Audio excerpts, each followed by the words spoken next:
Hello, I'm FTX Toycat, and welcome back to another live stream on the internet. So, one of the weird things about playing on a Minecraft realm is because they're paying for the server bandwidth, one of the way they keep down their costs is they lower your render distance seriously. And this means that if you're, for instance, at the world height, you can't see anything down there. But even when you're super far low down to the ground, you still have a pretty limited render distance, and this got me thinking, in the same way that you can basically recreate super flat by being in the middle of my giant flatland area, what if we could effectively recreate the end? Oh, I've been playing against the wall this whole time. What if we could effectively recreate the end, but in the overworld, by placing down endstone blocks? And I was going to work out how many end blocks we actually needed for this, but I figured instead of that, what I'd do is I'd just take 10,000 blocks. So in case you're curious, that is 6 full shulker boxes. So I have this shulker box over here, it's filled with endstone. This one here, filled with endstone. This white shulker box, you guessed it, filled with endstone. And some brick slabs I can't use apparently. Then we've got this endstone shulker box filled with endstone. Then we've got -1 stack. We've got this one filled with endstone. And then what's that? We've got one last one filled with some endstone. And then a few last stacks over here to make sure we hit 10,000. 10,000 endstone blocks is what we're placing today. Just soullessly over the ocean. And it's going to be a lot of fun. Because one of the things I love about streaming is an opportunity to interact with the chat. Honestly, like, I don't want to be the person who's like, yeah, the best bit about live stream is you. Because, you know, that's a lie. You're not the best bit about live streams. Don't flatter yourself too heavily, you know? Like, let's be honest. But the, something that is kind of fun is, like, when you're doing stuff in Minecraft, having, like, a good, you know, audio to listen to is something I love to do. But sometimes, I don't know why, I get the same energy from that I do from actually just, like, having a conversation. Do you wanna talk about some stuff, chat? Because today, we've got a lot of stuff to talk about. So, yeah, we're gonna be talking about all sorts of crazy things, or maybe very normal things, you know? Like, one of the things, I had some McDonald's today. And McDonald's is a very non-talkable thing, or so you might assume. But I've got hours to spend here, so I can talk about my McDonald's all I like. The description says 100. Oh, we didn't update the, you know what, let's just, I can change the description real quick. But one of the things I can, okay, there we go. I changed the description, so it's technically accurate. Anyway, I had McDonald's today, and, I spent just £1.49 on a double cheeseburger. It's one of those things I had a lot growing up because it's a very cheap thing. And something is so interesting about, like, we have this eternal model in our heads that, like, price equals quality. You spend more on something, of course that thing is going to be better. And I feel like there are certain things that, like, blow that away so badly. And, like, you know, the McDonald's double cheeseburger is a great example of that. Because I got this, like, lovely burrito from this artisanal pub. It cost me £8 plus delivery yesterday, and it was terrible. It was just like, it didn't taste good. It wasn't the flavors I was looking for. I could recognize it was well put together. Like, wow, they had some spinach in there. Don't think spinaches should be in burritos, but it was in there anyway. And basically, I had this, like, amazing experience. The best food experience, honestly, of the month so far. And it was a reminder that, like, even though, you know, like, again, like, I've had much more expensive burgers this month that haven't been as good. I've had much more expensive meals that haven't been as good. And it was a reminder that, like, yeah, ultimately, you know, like, we have so many indicators to tell us about things in life. But knowing, like, the ideal way to do something is something that is never, you know, we love to simplify things down, like the whole, like, expensive things must be better. But the craziest one of all is, like, if you can't even guarantee that expensive is good, what can you guarantee in the food world? One of the reasons, Azrael Hallow Strike, thank you so much, by the way, for the tip on the channel. Oh, but, oh my god, becoming a rich cat too. Wow, I appreciate that. See, you can see that this is, in fact, not pre-recorded, just based on that. Yeah, basically, I love how I always make people engineered beef sandwich for maximum enjoyment, minimal cost. Right, they have spent, the funny thing is there's this very counterintuitive model, too, about, like, oh yeah, it's cheap, so it must be bad. No, what it is it's cheap, which means they've engineered how they can work out the lowest costs in all the steps. They buy their ingredients on such a scale of bulk that it's incredible to see. They can manufacture with the minimal amount of effort in the maximal quantity, etc. And it's it's again, it's like a very high level of it's such an interesting thing that something so simple as just a burger, a piece of, you know, a piece of something between two buns can be engineered that level, but it really can. Like, there's the counterintuitive fact is we all like to make this association between price and quality, but my favorite example of this is like low-cost airlines. There is no matter, I've met people everywhere all the time. They're like, yeah, I don't fly over the budget airlines. Even people quite close to me. Yeah, I'll call her out. My assistant only flies with United, if I'm not mistaken.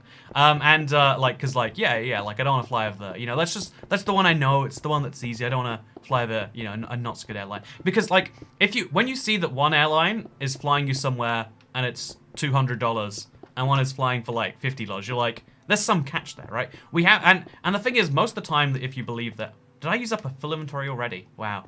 You know, I'm going to need a lot more endstone than 10,000 blocks, huh? That is the lesson I'm taking from this. But, yeah, it's so interesting that, like, you see a, you know, when you put a low price tag on something, you can make it seem inferior. It's like that whole, like, if someone's like, hey, yeah, I'll give this thing to you real cheap, sure. You're like, oh, that's real nice. They're like, here's this thing, it's real cheap, just take it real quickly. You're like, you get suspicious. If someone's being too nice to you, you know, you want to know that you're getting some trade-off, some downside to that. When was the last time you died? In real life, never that I'm aware of. In Minecraft, in this world, a very long time ago now. I want to say when I fell off the end. Maybe, might be the last time. It might have happened more. I feel like, no, actually the Elytra probably killed me more recently. I feel like I remember that happening. Anyway, but yeah, like, isn't it wacky that, like, if someone tries to give you something too aggressively, you're like, nope, I now don't trust this. And that's because it works. It's a good rule for most of the time. If someone is too aggressively trying to push something, they have their own little angle. Like, you know what? I literally don't trust free things anymore. If someone's like, oh, we got this. So many websites do this thing where it's like, there is a £17, you know, like, refund. I feel like the raid was the most recent. Oh, yeah, that's true. By the way, I have a problem. I donate too much, so I won't be. I won't be for a while. Anyway, yeah, no. I feel free not to. Only tip if you want to and can. That is my thing. Also, with our budget airline, there's always a decent chance you won't actually make it on the plane. The flight gets delayed and then cancelled. See, right, that. Okay, you know what? I bet if you looked into the statistics, Claudia, because again, that is the sort of thing that will scare people away from booking. Like, ooh, I'm paying for a ticket because I want to be there. I can't. Like, it's one of those rationalizations we have to tell ourselves. Also, thank you, Mad Hatter, 233. We have to tell ourselves that it's like worse. It needs to be worse, and a lot of times there are some very obvious catches, like secondary airports, worst times of day. Earlier, reliability you said it's concerns. not you, but your videos not only gave me information, it's calming and helps me through mental struggles. So here's to you and hers some McDonald's burgers on me.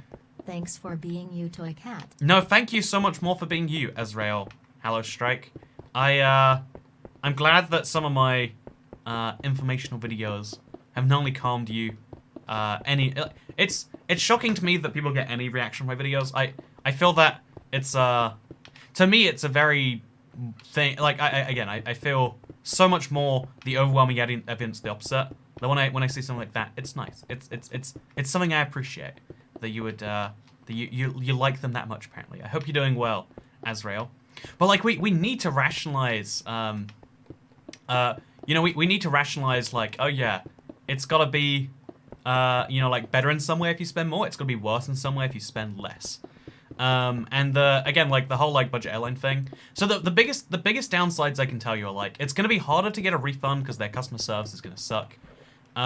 They usually have fewer flights in a day, so if their one flight gets cancelled, it's harder for them to reroute you onto another flight.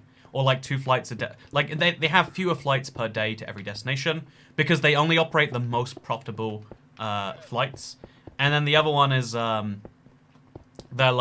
obviously they pay their workers way less, so you could argue like an ethicality like here's the thing, like the money does come from somewhere, but like you know, it's funny when this is like one of those fun situations to me where when you know, like, if you're talking about like, you know, when workers' movements, right? There's a bunch of them in the world.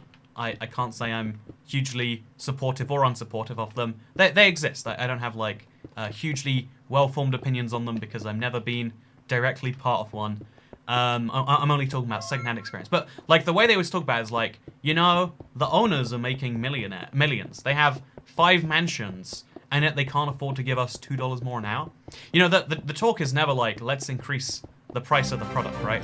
Let's increase the let's sell burgers for $2 so people can have you know, like wages that are higher. It's always let's take the money from elsewhere, which implies at the very least there is money elsewhere. If you want to imply it's greed, you'll imply it's there. Also, demotivational speaker, do you have law in your country where you have to slow down on the road when passing a senior citizen? I learned this in US driver's ed. Do people follow this law? I've never heard that. Do you mean in a car or like on the street? You have to slow down to pass a bike here. That's part of the rules. I only learned that when I was doing my driving thing because so few people do it here. I've had so many people just decide, I'll just pass plus. Question mark? I do like Taco Bell, question mark. Actually, you know, I go in and out of liking Taco Bell. If you go into Taco Bell with any expectations whatsoever, they're not going to be met. But if you go in there being like, oh, yeah, it's like a few quid, and it's like, oh, yeah, there's some tasty food there. Also, most of the Taco Bells near me, because the city I go to is majority.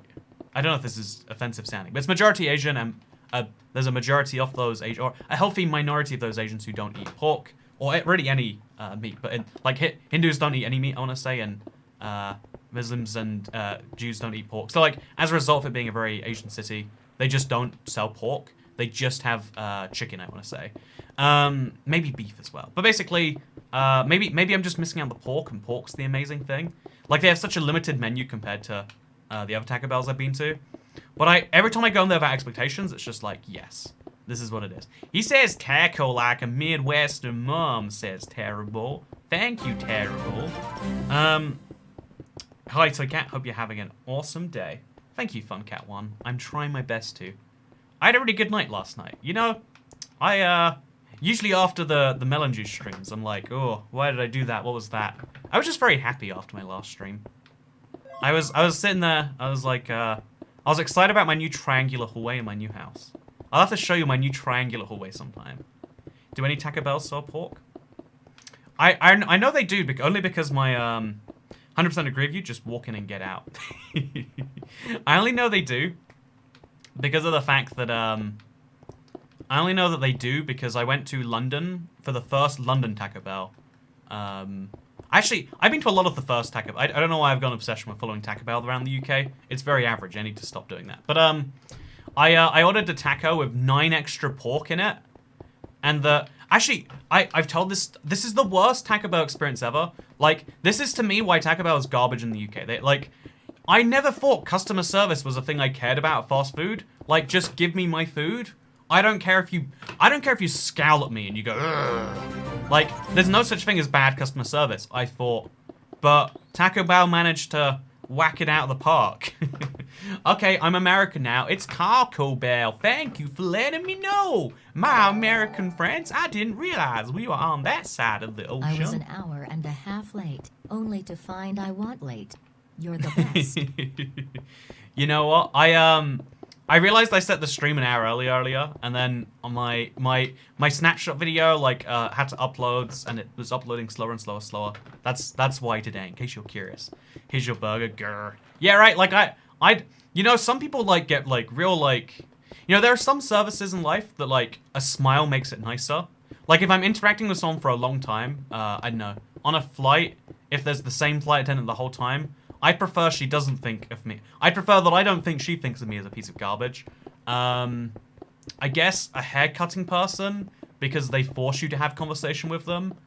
And, I guess I liked that my current... Actually, wait, here, let me talk about customer service and my expectations. I keep my customer service expectations pretty small. I called up, physically phoned. This is disgusting to me. I had to physically phone up a lawyer. It's called a solicitor in the UK. Basically, when you transfer a house from person to person, it's not very easy. It's there's a lot of searches and legal process. I don't know why it's so hard, but you have to. Like, there is a lot of steps you have to follow, especially if you have a mortgage. So anyway, I called up a company and I was like, hey, can you just send me a quote with email? And they're like, yeah, we'll do that. And I did that 4 or 5 separate times. And one of the people was like actually like pretty friendly that I answered the questions. They're like, oh yeah, don't worry about it. Like you know, like they're actually like fun and friendly. And then of all the 5 of them, only one of them even sent the email. It's like, how did you not send the email? I gave you my email address. I said I would like to give you my business, and they're like, you know, we'll get around to it. Like even now, it's been a week. It's been 2-3 weeks now. None of them got back to me. It's like that's such a basic. Like, the key part of me buying your services is me being able to buy your services. Anyway, thank you, by the way, Caminate, for becoming a member. In America, solicitors are considered criminals. Yeah, there's a lot of funny, like, word differences across the pond. You know, Americans saying that is, like, it's one of the most painful phrases, but I don't care about it too much, you know? Anyway, so I'm going to quickly take a drink. I have a straw in here, but I'm drinking physically anyway. Who's gonna stop me?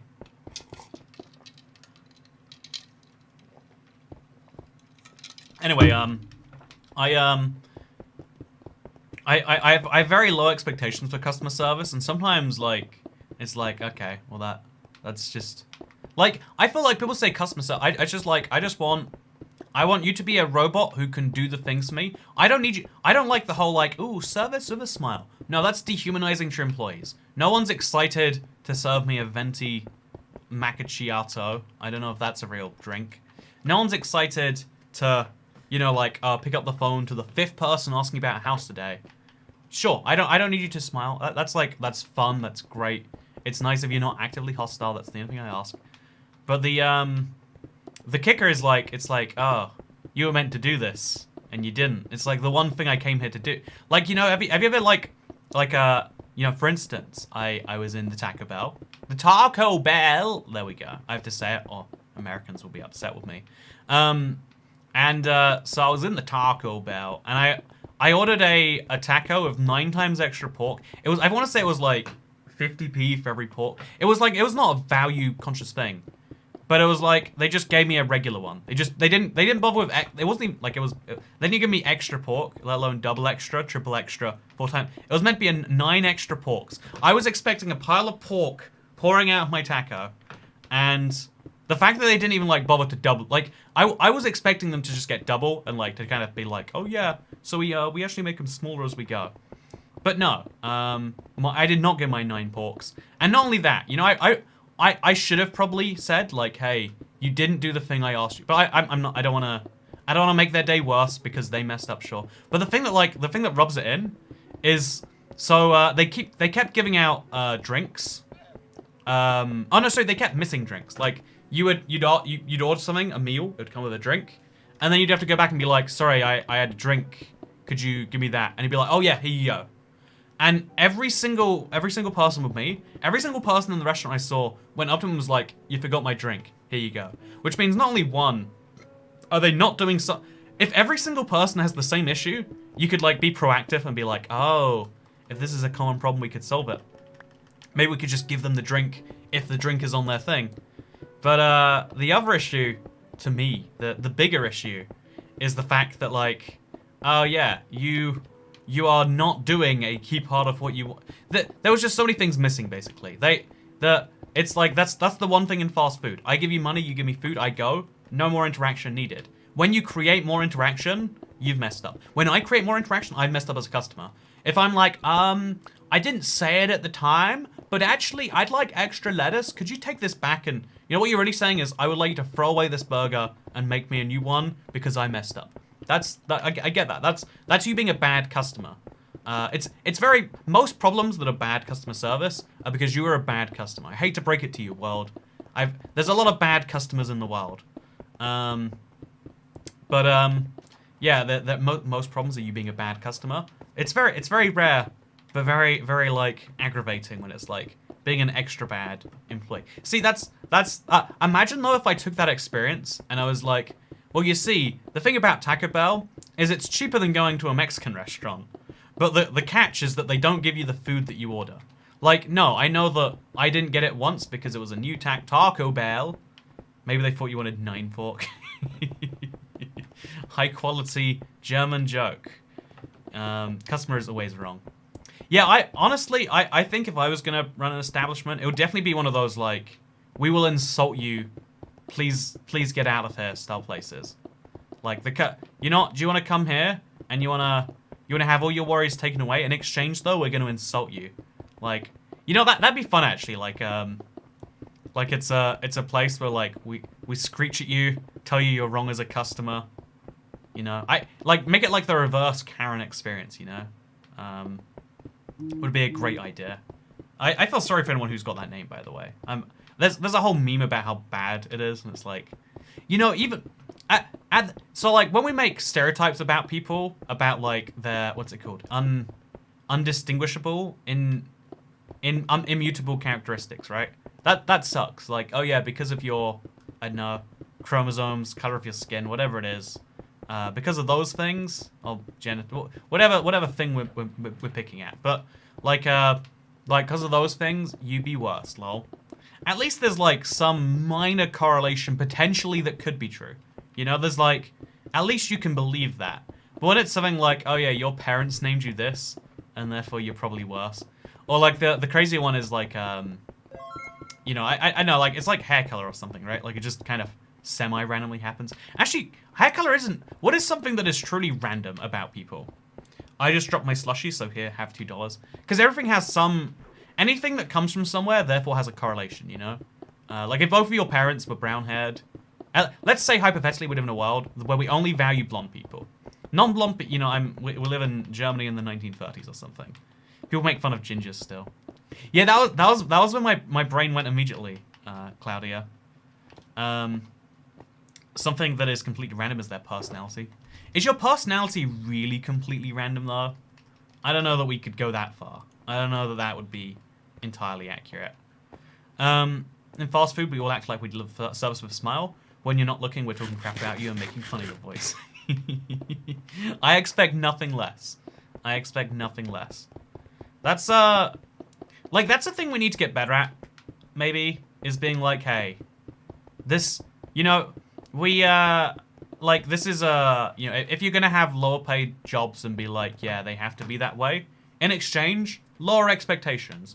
No, you don't get to expect perfection from this person. When you go to a fancy restaurant and that person's gonna be tipped $20 at the end of the meal, because for some reason Americans tip in percent. We're not getting into it now. No, we're not doing the American tipping debate about why is it a percentage. The cost of my cost of my steak does not affect the cost of you delivering it and or the amount that you need to live. You should go to Dick's Last Resort in Vegas, a restaurant chain that insults the customer. I have I had a friend in Tennessee that recommended I go. I want to say they have them in like lots of big cities. I'll see if they have one in New York actually. Dick's Last Resort NYC. They do not have one in New York City. They have one like, it looks like all over the South. Yeah, it's got like Myrtle Beach, Nashville, Panama City Beach, Florida. Panama City Beach is a really weird name for a Floridian city. But yeah, I think there's a big problem we have where we're like, yeah, we're just gonna pretend that things are all based on percentage. It's like I know. I feel like anything that's based on percent is like a minor scam, right? Like even okay, should we go deep on this one? Let's not go deep on this one. We're not gonna go deep. Like okay, no. Here's the thing, right? When you sell your house for a percentage of the sale, that's like it doesn't cost you more to sell a house that costs $1 million than one that costs 100,000. It takes the same man hours to do so, unless a £1 million house is like available to fewer people. But like generally speaking, the housing market, until you get to the very, very high end, there's a similar number of people looking to buy a £500,000 house as a £400,000 house, as a £300,000 house. It's just they're all different people. And presumably they're not like much worse or better. Like anything that's done by percent is just a way to make it sound worse. My brother works in like some finance shop. I don't understand what it is, honestly. I always speak to him about it and he's like, yeah, I do the goo goo goo goo goo, and I'm like, ah, yeah, totally understand that. Thank you for telling me about your job. But he works in the city. It's like his tip is like always when you're asking for a raise, you work out the amount you want. You know, if you earn 30,000 and you'd like to earn 37,000, work out the percent, then compare it to the number, and if the percent sounds better, say the percent. And it's like, yeah, why don't we just be honest and say numbers? Why do we have to hide it behind math equations? Like, well, you see, if you like my stream, put your happiness on a scale of 1 to 100, and then tip me 15% of that number. Like, I'm not saying you don't have to give me. I'm not recommending the amount of money you should give me, but like, work out your happiness, then give me 15% of that. It's a percentage, so it must be fair. If it's percent, then everyone does, a thing. Even like I don't know, it's you have an ungodly amount of patience, says Poultry Man.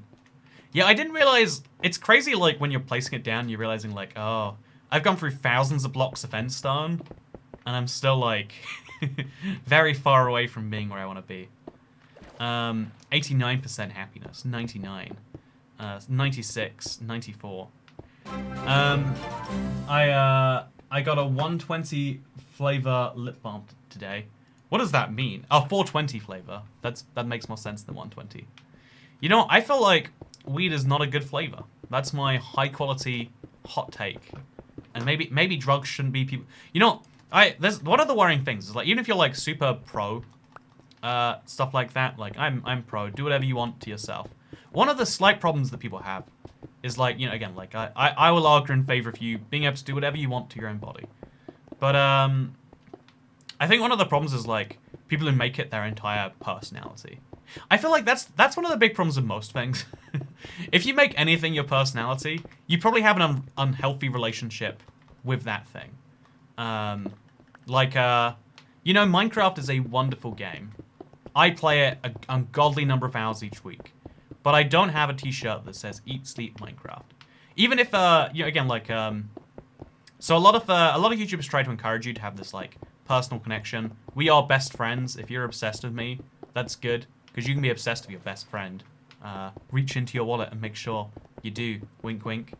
I tipped NubaDried 25% today, and it was only because I felt bad because she was new. 110 orders with 84% rating. Tipped her because she sucks, I guess. Right?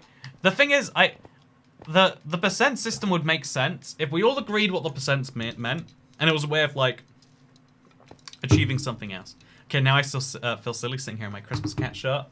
We match, yeah. Oh, Christmas cat. Oh, Christmas cat. What a great shirt it is. Yeah,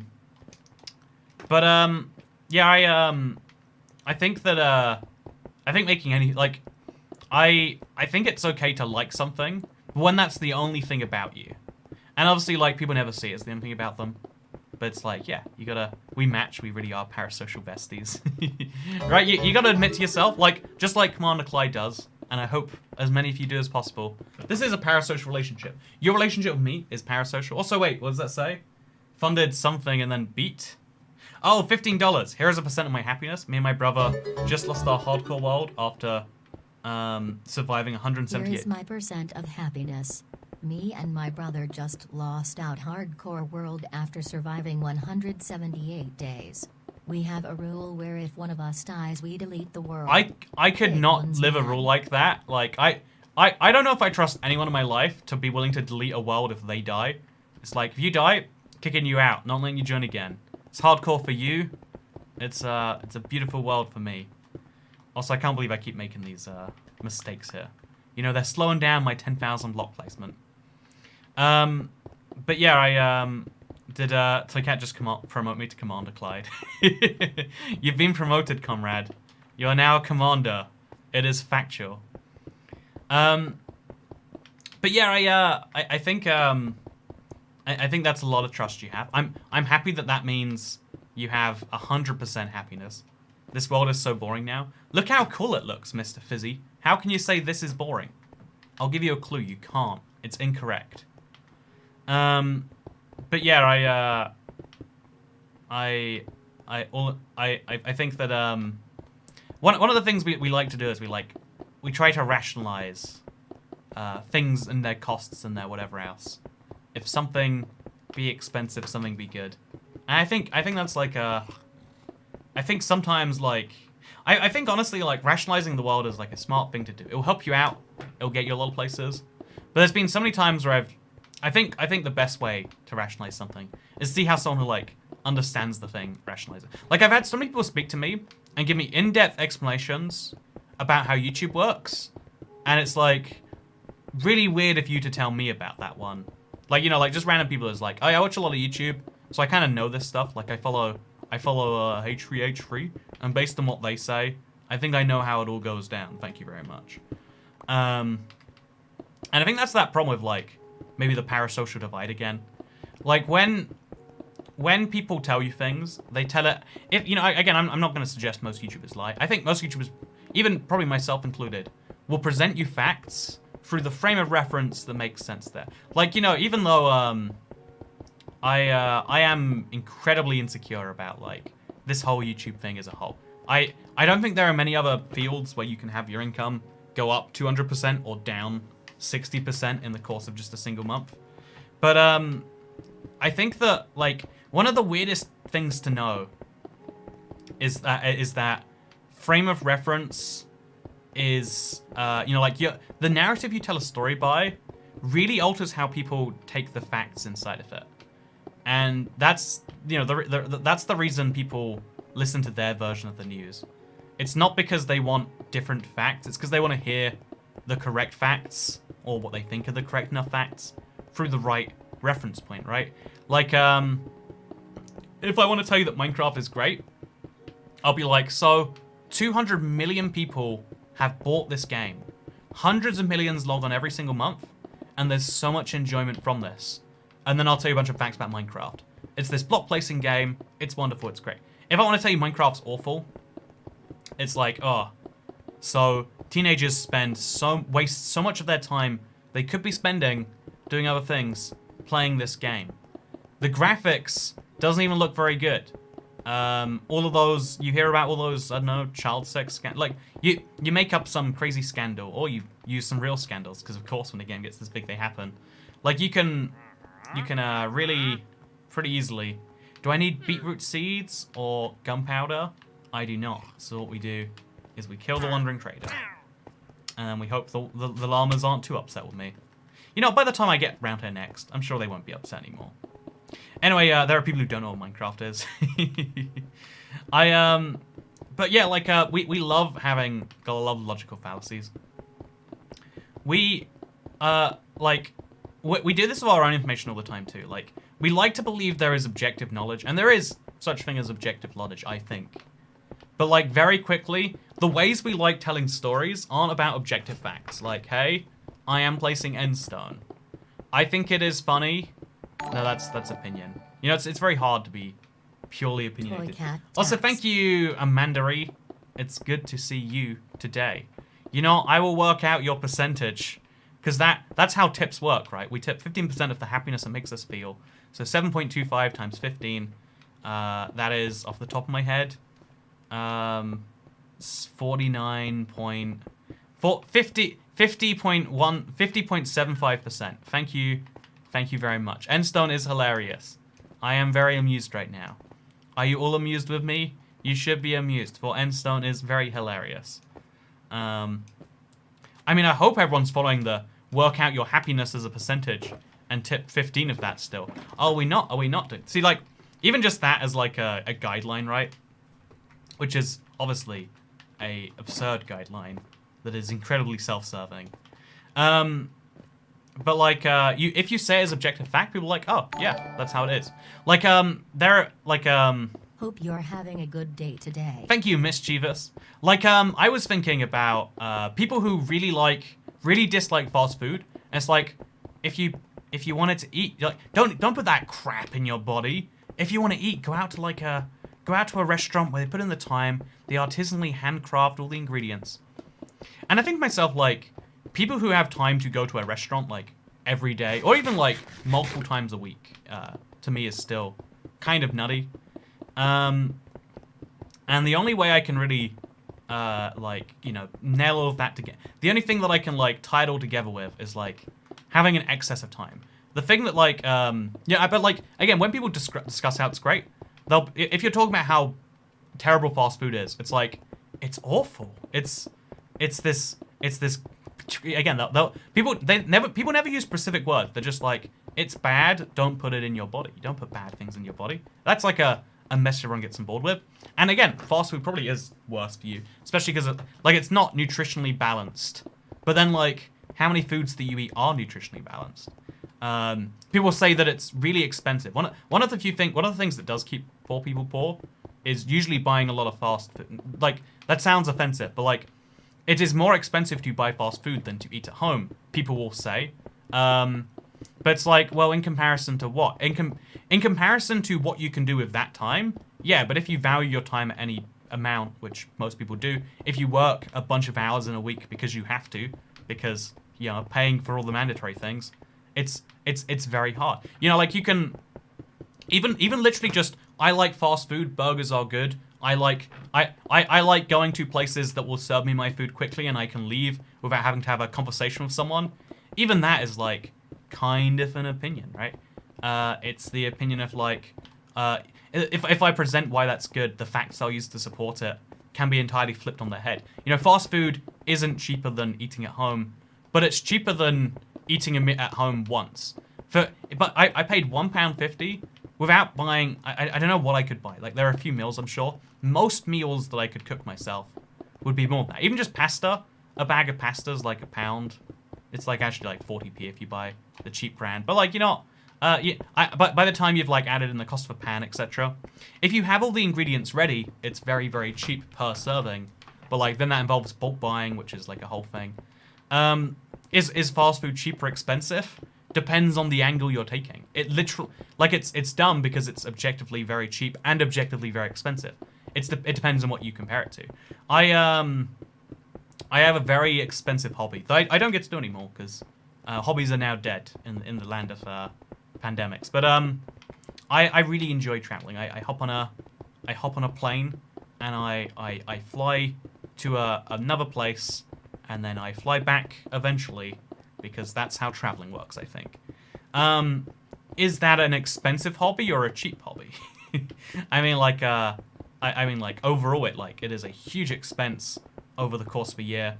But how is it sustainable that I spend? I'm sure in 2018, 2019. I'm sure it was in the thousands the amount I spent on flights. In fact, it definitely was. That it would be a shock. It can't have been that amount. So I think if I try to justify it's cheap, it's like, well, it's cheap compared to like I don't know what, a golf club membership, but it's expensive compared to just playing a video game for $60. It's expensive compared to going for a walk around a city I already live in. It's really cheap compared to buying, I don't know, designer cloning or whatever people do. Yeah, I think that pretty much any fact you have, like, it's weird to say it, but it totally. I don't like people who try to use this as like information subjective, therefore I can lie to you all I like. I wouldn't go that far. Also, we've cleared out 3 full shulker boxes already. I didn't realize how fast we can place blocks and how. Look at it, like we placed over 5,000 blocks and it looks like we've done next to nothing because there's a lot of fence stone that needs to be done. But yeah, I think the frame of reference is another interesting like point that makes everything seem so much harder. Like I don't know. It's really hard to, because you can pick your frame of reference to make something good or bad. You know, is COVID, oh yeah, let's talk about the big 19 disease, shall we? Is it deadly or not? In terms of fatality rate per case, it is nowhere near the most deadly things that can happen to humanity. In terms of overall fatality, in terms of the number of people worldwide that have died from it, it is, I worked this out for my, for a video, a really grim video I was making about how many of my subscribers are dead. But, I want to say it's like the 9th biggest killer last year for global humans. And so, like, is that big or bad? It depends. I mean, like, if you're thinking about it as the thing that shut down society, we didn't shut down society for the other 8 things. But in terms of, like, oh yeah, compared to how bad it could have been, because that was with those. You get me? Like, even when we're talking about the big single issue facing humanity, it's like we can talk about it as Toycat, your pickaxe needs to be healed. It's got plenty of mine left in there. I'm gonna keep going. So yeah, we can take the fact about like, oh yeah, it's actually really bad that it's the 9th most deadly thing after we did all these things to stop it. We did our best to take it down to nothing, and it still was the 9th biggest killer or whatever this year. I think that frame of reference thing is very interesting. Even like, you know, this project, I'm trying to make an end in my ocean. Is this a good idea? I mean, it's a good idea in the sense that it's a good use for endstone. It's a good idea and it'll look cool when it's done. Is it interesting to do while we do it? I mean, obviously, placing the blocks. We're just placing a ton of them. Yeah, this is gonna be many streams. We're just placing a ton of blocks in our ocean. What are we even achieving here? I agree. What's going on there? Alternatively, it's like, well, what are you achieving when you do anything? You're just trying to go for that end look. My end look just trying to go for that like final appearance, I guess. And my final appearance I want is an end. And so the way I do that is I place all of these. So Gats Project lately do be covering thing with thing. Yeah, I think one of the reasons I'm a big fan of that though is because I love that it gives me opportunities to like focus while we talk about whatever else, right? Pollute the ocean with cheese. Well, I love that we get to talk about like, you know, how that by using the right comparison you can make something seem amazing. Like again, literally the biggest thing we're all focused on this last year can be a like people will say that like, oh yeah, it's not as bad as the flu. It's like on a per case basis. No, actually, just on a infectionality basis. And like that's the sort of thing that like will, you know, like it people like facts that they can, because for I don't know, for some reason we have this like information sharing system where we don't share information with, we never share the full information with each other. The way we like to share information is we're like, here are some facts I learned that support my side of the argument, and they'll go, here are some facts on my side of the argument, and then you'll both go, well, neither of us have changed our mind, so let's be on our way. And it should be like, oh yeah, here are some things I've learned. Some of them mean this, some of them mean that. Some of the things that I believe in truest, I spend a lot of time looking about why they might not be true. Because we're going to grab some ink sacs, by the way. Do we have space for them? We're going to have to make some space. I can do that. I'll pick up this endstone in a minute. I'm sure I will remember to pick up the endstone. I think I actually don't need ink sacs anymore, but like, just in case they become useful, you know? You never know. I think this is the longest time he's talked on one topic. Hey, that's focus today. We've did it. We've did it. We've did it the best we could have done. Should we stop placing it in lines, by the way? Chat, give me... I'm going to let you decide this one. Should we place like a big circle now and then fill it in later? Or just keep on like placing outwards, slowly getting bigger and bigger? Because I think there's like a certain satisfaction from this. Just remember, chat, we've did this together. We've did this together. We couldn't have done this without you. We couldn't have done this without you. Should we do a Toycat Stays Silent for 1 minute challenge? We all know it's physically impossible. Let's stop taunting ourselves with trying. By the way, I should put some little glass holes in here, just so I can see the Guardians when they spawn. I don't know if killing him was smart, actually. We'll see if that was smart later. Lines, then just terraform. You know, if you like the lines, I'm glad. Place them as unsatisfyingly as possible. I think that'd probably be something like this, although it's just much less efficient than the alternative. Let's just do every other block for a bit. A circle. That we've did it grammar reminds me of when I used to study English as a young lad. Ouch. Anyway, yeah, so like, it's weird to me that we converse the way we do. But we do be that way. We do. I feel like one of the most common problems with people is we talk about things like, oh yeah, I think, you know, like, it's so weird to me. I like, okay, you know, here's something I don't understand. Let me explain to you the store Whole Foods. Whole Foods to me is a very expensive way to buy things that you could buy elsewhere for cheaper.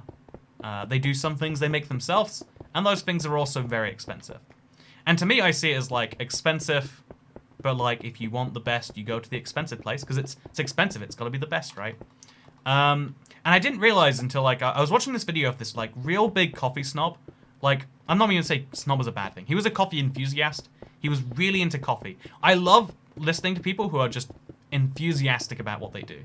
I want to learn, even some fields I hate. I hate coffee. I don't want to learn. Like, just hearing someone who cares about coffee, not trying to do that, like, condescending, I'm going to talk down on you and why you're worse for having your opinion. James Hoffman, love him. I don't understand coffee in the slightest, but I find his videos to be fascinating. Like, I watched the video where he's talking about instant coffee and he's just, like, crapping on all of them. And I was like, I don't like any coffee. And I don't understand your opinions on, like, oh yeah, it's terrible. Also, I'm glad you've been enjoying the channel, /2356. Yeah, I love the Whole Foods cheese room, though. Whole Foods has a cheese room? There's a really big Whole Foods in London, but I never go to it because it's, like, a little bit further away than, like, the other ones, which are in Central. I'm gonna go to the cheese room next time I'm there, okay? Anyway, yeah, coffee is terrible to me. I don't like bitter tastes. People who are like, oh, it's bitter in just the right way. Like, my taste buds just aren't set up for that. Even when I drink alcohol, which you'll know is, like, notoriously bitter, I'll be drinking, like, you know, sweet Japanese melon flavored juice. Or I'll be drinking Bucks Fizz, which is just clementines, which is... I want to say clementines are sweeter than oranges, right?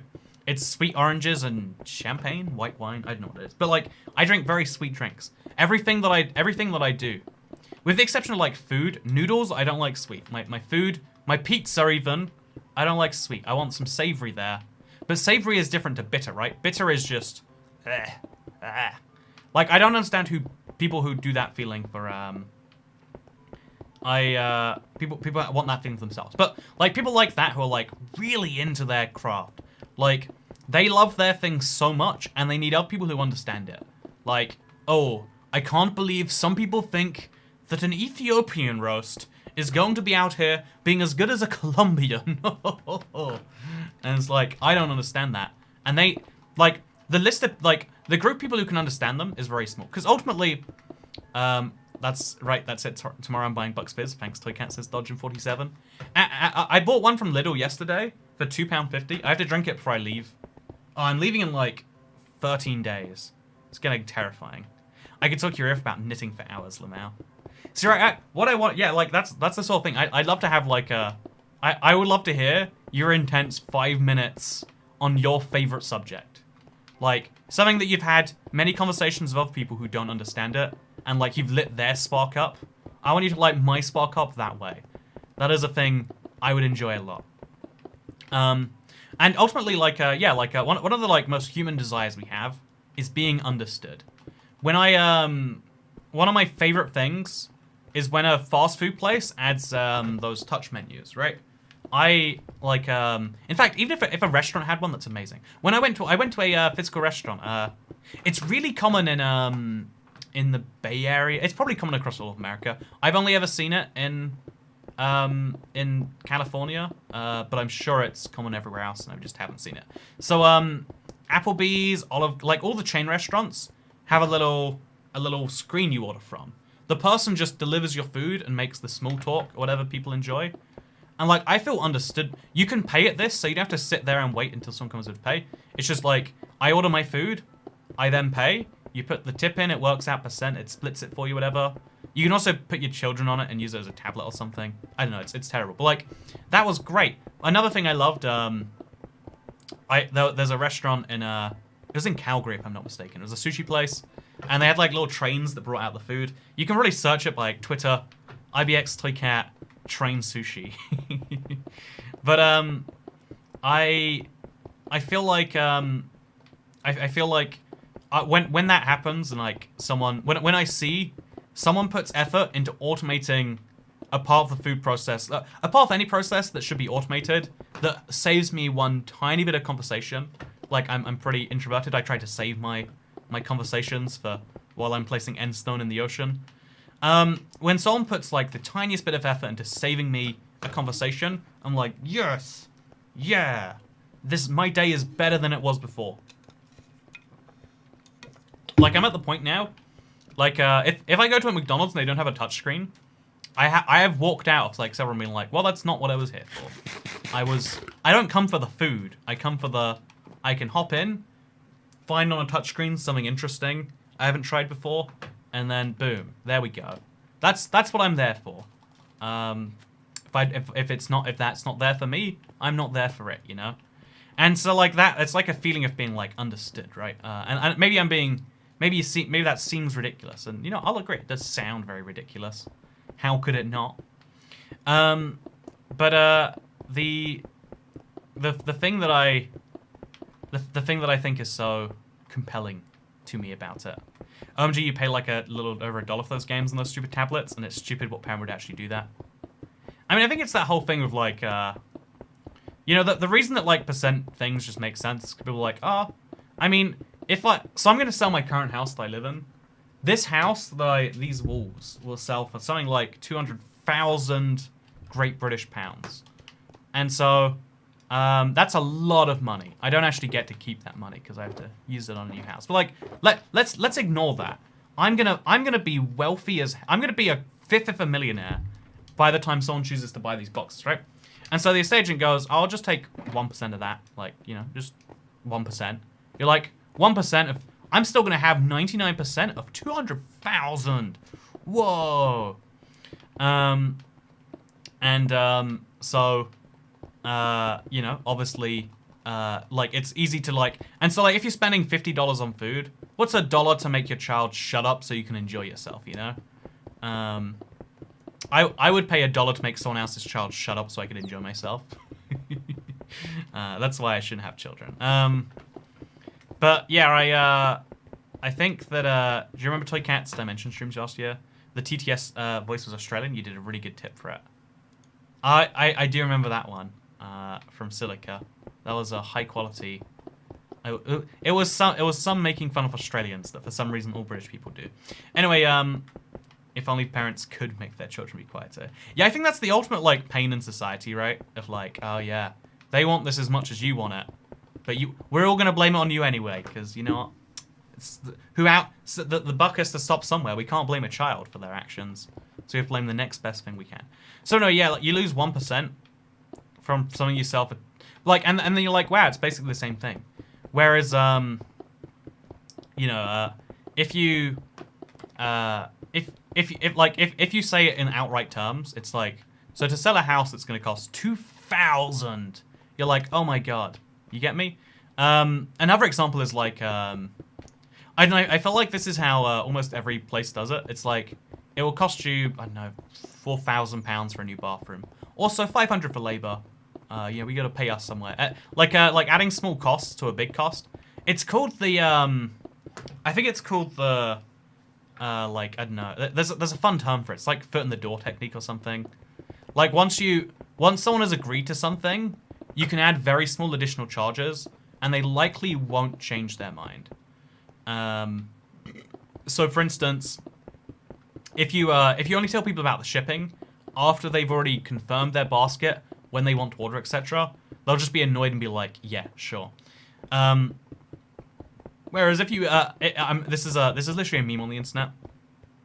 Like, if you see something that's like $4 with free shipping, oh, what a great idea. If you see something that's 99p with $3 shipping, you're like, awful. You know, like, there's something about paying extra for something that like sucks, unless you've already agreed, in which case you're like, whatever, just make it go away. There's like a trillion examples of this. Like, I know. It's so interesting that there are so many examples of this in the world. Maybe you agree, maybe you don't. I love kids so much, like I'm in uni to become a primary school teacher, and yet I would also pay a parent money to have their child shut up in public. Yeah, it's this weird thing about like the rules of public spaces, right? Like, a public space is for everyone, but like, there is, you know, people always talk about, this is like a big talking point in like the politics space for when you're trying to work out how a society should be, because we always work it out from scratch rather than just looking at the world. But generally speaking, people are open, like on the bottom axis of the political compass. People are very open, are like, you should be able to do anything as long as it doesn't infringe on the rights of others. And so that's a good basis for society. But then, like, you know, when are you infringing on the rights of someone else? When does that start being true, you know? Like, when you go out into the world and you...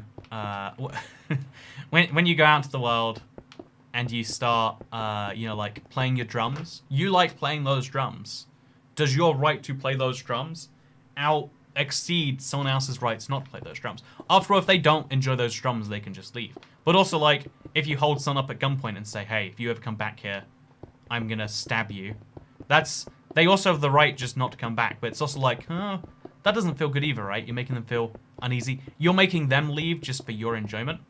And so if you have that requirement of, like, if you get a lot of enjoyment from something that causes minor discomfort to others, you can't do that thing. It's like, like, your existence in any public space makes the space very slightly less pleasant for everyone else. Maybe people just play music buskers to shut up. Oh yeah, I hate, okay, controversial take here, chat. I don't like music that much. If I do like music, I like some specific stuff. I'm not a guy who's just like, yeah, let's put on some music. What does that mean? It's like saying, does everyone want food? Do you want some food? Yeah, I could do a food. Yeah, I'll order some food. I'll just quickly, I'll Google search food, shall I? Let's see, food. Food. I could order some food from BBC Good Food. Oh, chippies and kebab shops. If online junk food ads are banned. Oh, that's a news article. Oh yeah, do you guys want some food? Yeah, we can do it with food, right? It's like, what do you mean? No, I don't want to just listen to music. And so, like, I feel like buskers, you know what, I get it, they're talented people, and I'm sorry I get it, they need to make money, and that money means they have to play music that I don't consent to. That's fine, that's great. But, like, to me, that actually is a thing. Like, yeah, Are you okay? Okay, it's alright, there's no disaster happening there. I don't like music, and it's like, this makes my experience of being here very slightly worse. I will not stay in this place now because this place has the music. The weirdest thing to me is when, like, a big circle of people gather around the music. And it's like, I just want to walk through here. I'm trying to use the street, you know, the street that takes from this place to the other to get from this place to another, you know? I don't know. I feel like, it's, maybe it shouldn't be a struggle. Maybe it should be a bigger struggle. I don't know for sure. Also, we are running out of endstone fast, huh? Oh, no, don't put the iron ingot away. Well, the good news is we're getting a bunch more shulker boxes. The bad news is I didn't realize just how much endstone this project would take. IVX Toycat talking with the kidnapped people. Exactly. Yeah, don't worry, chat. No house fires happened. But yeah, I feel like music actively makes a space a worse place to be in for me. But also, I don't have the expectation that, like, no one should ever be able to play music anywhere. Although, you know, I would like that, but I don't expect that or want that. And so it's kind of the same thing with children, right? Children make, you know, when your children yells and cries, it makes everyone's experience worse. But also, not so much worse that it makes it unlivable. And the value to you of just being able to, like, go out in public after spending most of your time locked away is probably greater than the collective minor burdens on society, right? But then people take that, like, a step too far, and they don't even make the effort. They're like, yeah, I'm allowed to have my crying child here. And what? It's your problem now, not mine. I deal with this all the time. Aren't you? You're lucky that you're only dealing with this for one plane journey or whatever. Once, again, this is like, you know, so, like, I've been on planes before, and planes with children, sure, whatever. Once, like, a child woke me up in the middle of, like, I was sleeping, like, laying down, like, and, like, there's, like, direct access from the aisle, and it's like, if your child is interacting with strangers on a plane, there's so many layers to what's wrong with this, as an idea. The first one is that I was trying... although actually, it doesn't have to be a child to wake you up from your sleep on an important... when you're trying to get some important sleep before something that's happening. Once... This is my biggest guilt in the world. I think it was like the first ever, like, business class flight ever taken. Or like the return from that. I found a really fun deal, and it's great. I could lay anything. If you want to save your child from lifelong trauma, shut them up. Why would a child get lifelong trauma for not being shut up, Michelle Owo? I'm very curious about what you mean. But yeah, let me tell you about my worst experience, about my guiltiest experience.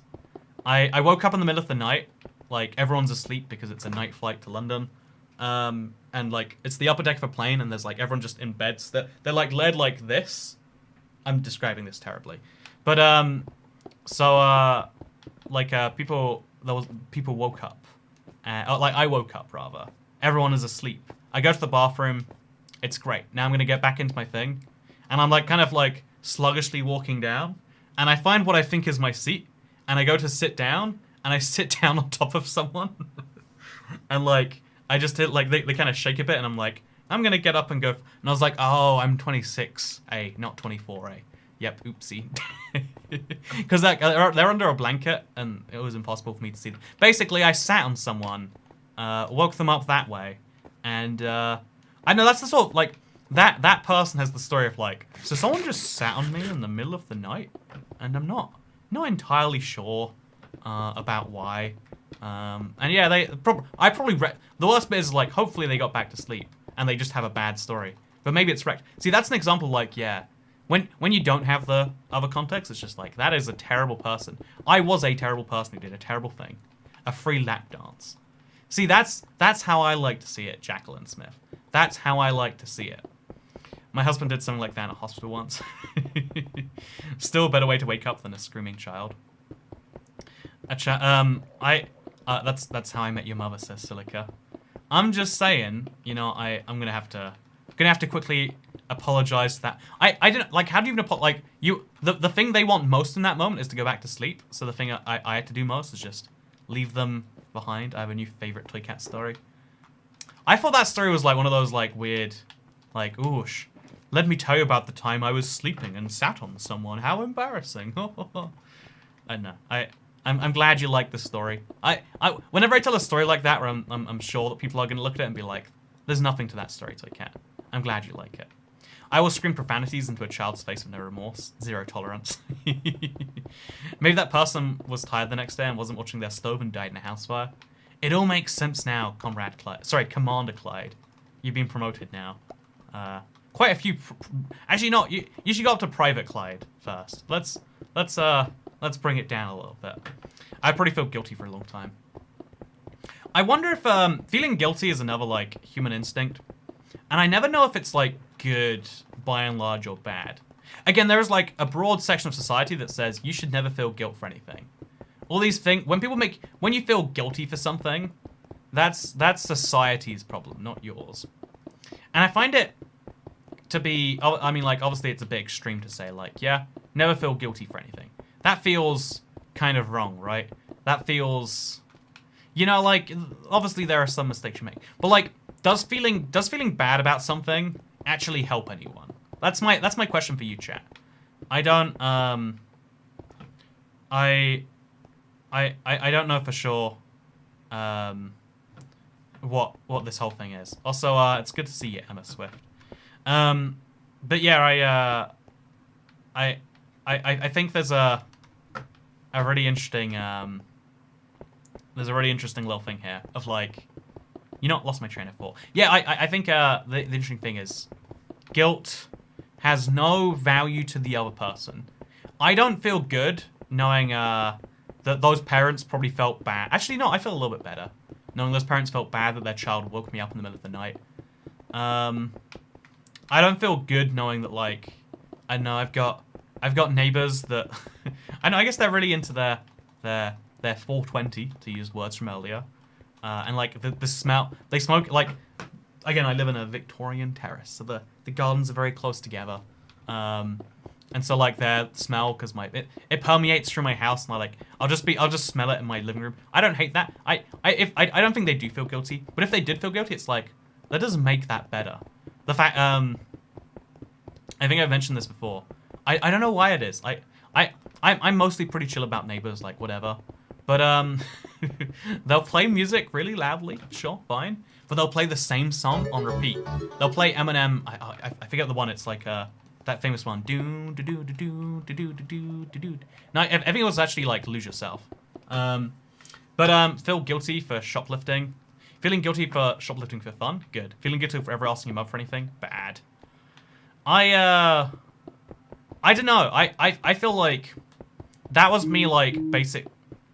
Oh, okay. I got a DM with the thumbnail for today's video coming out after this. I don't know, like someone else feeling guilt doesn't make you feel better about a thing. Sometimes it does. Sometimes it really doesn't. So like feeling guilty for when you do something bad and there are no consequences, I think guilt is a good like check on yourself. What was the last bad thing I did that had no consequences? I'm sure I have a great example. Actually, not sitting on that person on that flight that one time quite heavily. Like I sat on them with the intention of immediately laying down because I thought that was my bed. Probably pretty bad. Anyway, so yeah, I feel like guilt for a thing that is a tube. But you know, so for instance, the feeling guilty for the mother thing. It's interesting that you picked that up of all the things I've said in a Let's Play. For anyone else who I never felt comfortable asking for any mother money, any mother for my money. You know, if you think about it, the real reason I like capitalism is because money is my mother. Like the collectives, you know, the reason that I'll defend it so dearly, which I don't, but like maybe the reason some people are like this, is because like, you know, when your parents can't provide, you know what can provide for you always? Money. There are, you know, like, do you need shelter? Oh, you're gonna rely on your parents for that? Parents are flaky. Your parents don't. People say unconditional love. It's not unconditional love. Your parents' love is very conditional in a lot of things. I know, like there have been many circumstances where it's been like, I'll give you this thing under some condition. Like I used to like get birthday money, you know, from people, and my mother would be like, oh yeah, I need to borrow this, and then like, oh yeah, I'll give it back as soon as you have a good reason to spend it. And like looking back, maybe it's like a little bit manipulative, right? But it's also like, yeah, you get you know, like I'm sure there's many other things she bought me that are way worth more than it, and I'm really the terrible leech in this circumstance. But what I'm saying is like, it has like people having a really wealthy dad or family member or whatever else. People think that means you get whatever you want anytime you want it, right? I kind of see it like as much more tragic than that. I think that it means that parents are poorer than me at the moment. Hey, I'm happy for you, or sad for you, Jacqueline Smith. I'm not sure which. I'm gonna choose happy. I'm gonna choose happy. But like, love from your parents isn't unconditional. There is conditions on it. If you have really wealthy parents, they'll keep on giving you the money you need to do things, if it's a good idea to them. And then it will also have like some minor side conditions attached. Like, yeah, it will just be like we'll give you the money for a car. I mean, just make sure you use that to get yourself a job, or you use that to that's like good conditions, I'd say. They can control like, oh yeah, we're not gonna you can do whatever you want with your life, of course. You can be with whoever you want to be, but if you choose to be with someone of the same gender, or you choose to do this craziness with, we're gonna take away that support. Like having a great support system seems great, but really it just means like having your conditions relied on other things. It was her fault for birthing a leech in the first place, says Michelle Oo. I have worked out you're very anti-child, Michelle Oo, and I totally agree. I do agree that my parents should not have given birth to a child. What a terrible idea. Don't they know how much those things cost? But no, my point with all of that is just meant to be that like, I think that learning that lesson early, learning that no multiple gays who wait to come up to their parents till they can support themselves. Yeah, right. That's why I'd even say, this is like bad advice. It's one of those like, it goes against the orthodoxy of do whatever you want to do all the time. because there's no consequences for you. There shouldn't be consequences for expressing yourself. It's like, well, there shouldn't be, but there's still. It's like if you go to a country where being there are lots of Middle Eastern countries where being gay can get you the death penalty. It's like expressing yourself is great, but like maybe not there. And I'm sorry if that makes me a bigot for telling you to prioritize your life over your thing there. But like you get what I'm saying? Be who you want to be, Barbie. But my point is I want to sleep. It's raining and I'm miserable. Yeah, I think there's a really interesting. Even by the way, if you go as an unmarried couple, you have to like sleep in separate hotel rooms. Rather than trying to make a big thing about it and potentially getting just like, okay, that's how things be there, and that sucks, and let's work that out later from a safe little thing. Anyway, so I think the lesson I learned early, which I'm like kind of, even though it sucks that like I never had money that like friends had and whatever, I think I at least learned the valuable lesson early on that like you kind of need money in life. Like I genuinely feel bad. Again, at the time you're like, wow, it must be so nice to have parents that just give you money for things. But all of my friends who I knew who were like that, I've had a few of them over my time. Like I grew up in a fairly poor area, but like even poor areas have some wealthy people mixed in. There's income inequality everywhere. There's no place for perfect equality of income. And even with perfect equality of income, parents can spend it in different ways that make you wealthier or poorer. Like that's how things be. So I had some very wealthy friends that just had everything.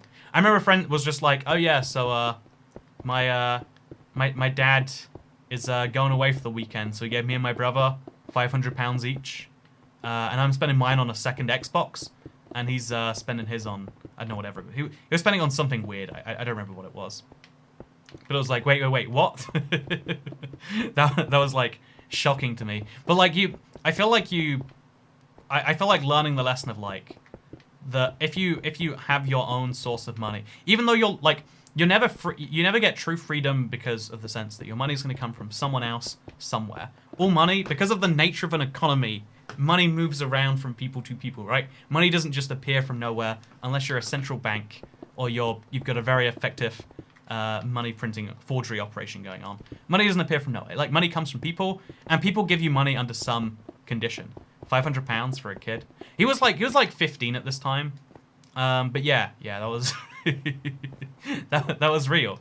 That was, and maybe this is like me being like too bitter, but like he didn't even seem to like acknowledge it was a lot. It was like, yeah, I mean, but like once I can, it seems like a lot, sure, but like I'm just gonna spend it, and then it's like, well, but like I mean, like once you buy the Xbox, it's really like £200. And it's like, that was your second Xbox, and your brother has an Xbox as well. What could you possibly need a second Xbox for? It's like, well, sometimes I want to play Xbox downstairs and go upstairs, and I don't want to move it. Why would it? And also, it's the new Slim model. I mean, like, what am I gonna do? Have a thick Xbox? I mean, the new Slim one's so much cooler too. And it's like, okay, that's. Also, I'm really worried about. I'm gonna drop the end stone on the ground, specifically pick up the shulker boxes, and then we'll just come back later. I'm really worried about them despawning, whereas Endstone is like pretty. Some people are ridiculously rich. He wasn't actually that amazingly wealthy. Like his parents lived in a big house, but like, no, let's not do it. No, yeah, let's do it. I'm sure that I am at this point, at this juncture in my life. Am I allowed to do this? I'm allowed to do this. I'm sure at this juncture in my life, I am. Like, cause like I don't know what he does. He has some form. He's in some form of apprenticeship right now. I'm sure I have more money than his parents. I'm sure. Oh, like my house is worth more than theirs. That's how I like justify this to myself in my head. Like, well, yeah. How about that? You want to see my? I'm sure it's not a nicer house, but it's in a more expensive part of the country. Yeah. How about that? How about that? I want to yell his name, but I'm not going to. But some people just like have a scale of money, right? And I feel like the cool thing is when you realize that like the earlier you realize that money from other people has conditions, and to work out the way that you can get money from other people that has the fewest conditions, or at least conditions you are most comfortable giving. That's a valuable lesson that's hard to learn if you have a source of money right there that is that seems like it's reliant on you being you, right? I don't know, like, I had a few friends who were totally rich as kids, and they found out their whole concept of money was out of whack. Yeah, exactly. Like, how are you ever going to work a job? Like, I have some not wealthy friends that are like this too. Like, I'm not going to pretend like only... I think wealthy parents might even do a better job of this. But, like, I have a friend who is in desperate need of money. She has lots of grand plans of money. And she got a job, and she's like, oh, yeah. The idea of, like, I woke up. Like, I interviewed for the job, I woke up. And just the idea of, like, going into work, like, man, made me so anxious, and I realized I didn't want to go there. So, I didn't show up for work, and then I called the next day and said I didn't want the job. It's like, first of all, you, like, screwed someone over who, like, expected you to be there. But also, like, if you don't have that thing inside of you that, like, I need money for this, if you have some eternal source, if you have eternal sources of people around you who'll, like, cover you and make sure it's fine. Yeah, that's why my family has 5 Xbox Ones for Minecraft multiplayer. I have 4 Xbox Ones. I'm actually trying to get rid of a couple of them right now. But yeah, my point here, I'm not trying to give you too many personal examples. I'm trying to say that there's a big problem if you don't care about money. I think you can care about money too much. I might even be in that category. I've said it before. I feel like that a lot of things that I care about are solved and or made. It's one banana. What would it cost? $10. It's been a while since I watched Arrested Development, but high quality reference right there. But yeah, my point. What I'm trying to get across with all of this is that if you have a bad relationship with money, you're gonna have a lot of bad relationships in your life. And if you care about it a lot, it's gonna lead to some other problems, but at least it's not gonna lead to the money and dependency problems, which too many people are prone to. And if you're lucky enough to be from a wealthy enough family that will give you money regardless of who you are in life, then that is the ideal circumstance. But that's not what most wealthy people are like. I would say the one true form of, like, to me, this is like the one true form of, like, you know, wealth that represents no conditions attached is like inheritance. And even then, you can put conditions on inheritance. But, like, when someone dies in your life and they leave you some money, or they leave you part of a very expensive house, because property tends to go up in value. When that happens, you are that is just, yeah. You are given free money. It's like winning the lottery, but the lottery is someone you care about dies. Or maybe you don't care about them, I don't know you. Yeah, I think that as a result, I think as a result of that, I think, oh, have I used up my 10,000? This is so far about 12,000 end stone, and it's not even like that crazy yet. So I guess I've got to keep on going further. I'm going to place down some sand to make more of these, though, real quick. Because I do have a bunch of sand lying around in chests. When Toycat's designing his own house, YouTube stream tips design my house. In my opinion, money can indirectly buy happiness.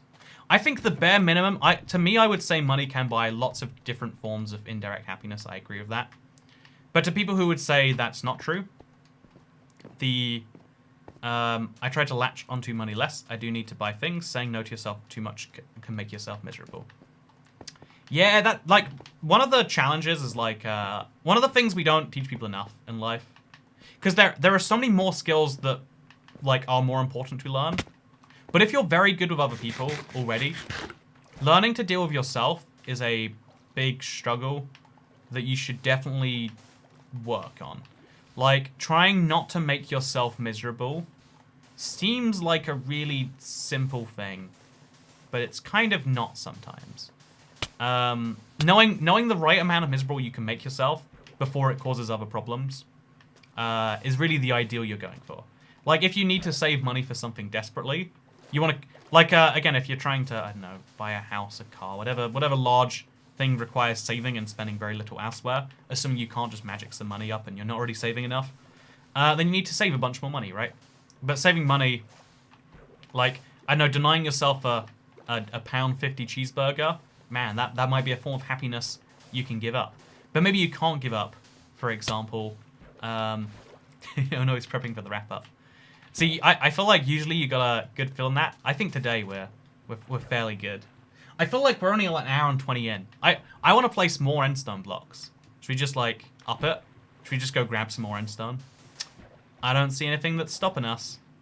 Yeah, I think that knowing how not to make yourself miserable is it's hard, and it sucks that it doesn't even feel like an okay thing to tell yourself, right? Like, oh, why do you need to care about not being miserable? There's much bigger things. But like, it's one of the weirdest things is like letting people do things to you that you know will make you resent them as well. It's hard not to do that because like sometimes doing the right thing will make you dislike a person. And it's like, but I really want to like this person. And so I'm trying to be better at that. Doing a bad job, I feel like. Like, you know, raising your thoughts about It's hurting been a people while. too. Here are my back taxes. Hey, thank you, Cracked Magnet. It's good to see you. I hope you're doing well. That seed with the peaceful thingamajig has been a wild one. Let me tell you. Actually, not. Can I tell you about? So this is in the middle of a stream. It doesn't know me too much. So we can get it out there and not be dragging and so on. So I did this. I tried to for the first time. I was like, we found this seed, and so we had this big plan. We scheduled a stream. This will be the first time Minecraft Bedrock has ever been beaten on peaceful difficulty, and I don't know. You know, like it was a whole thing. Like this is the first time, and someone was like, I see that you were dumb enough to leave the seed in this video. Aha! I'm gonna be clever and I'm gonna do it first. And I was like, sure, whatever. Didn't stop you from doing that. It's cool. I'm still gonna do it second. He's like, oh, you're still going to do it even though I did it first? What's even the point? And it's like, whatever then. And then like after watching my video, it's like, oh, I can't believe you didn't credit me, the first one to do this. And just like there's something so this person was like the most abrasive thing in the world. Because instead of like telling me about it and being like, hey, yeah, this thing is like trying to like drag me on my own Discord. And the thing that like you want to tell me like this is one of the reasons that like I am like beyond done on my Discord. This is like the death mark to me. This is like in a personal relationship, this is the thing where I'm like, I'm done with you as a person. Is like when people like without even hearing my opinion on things, are like, oh, guess he sucks then. Like taking someone else's side without having heard the side of the person who's meant to be your friend or whatever.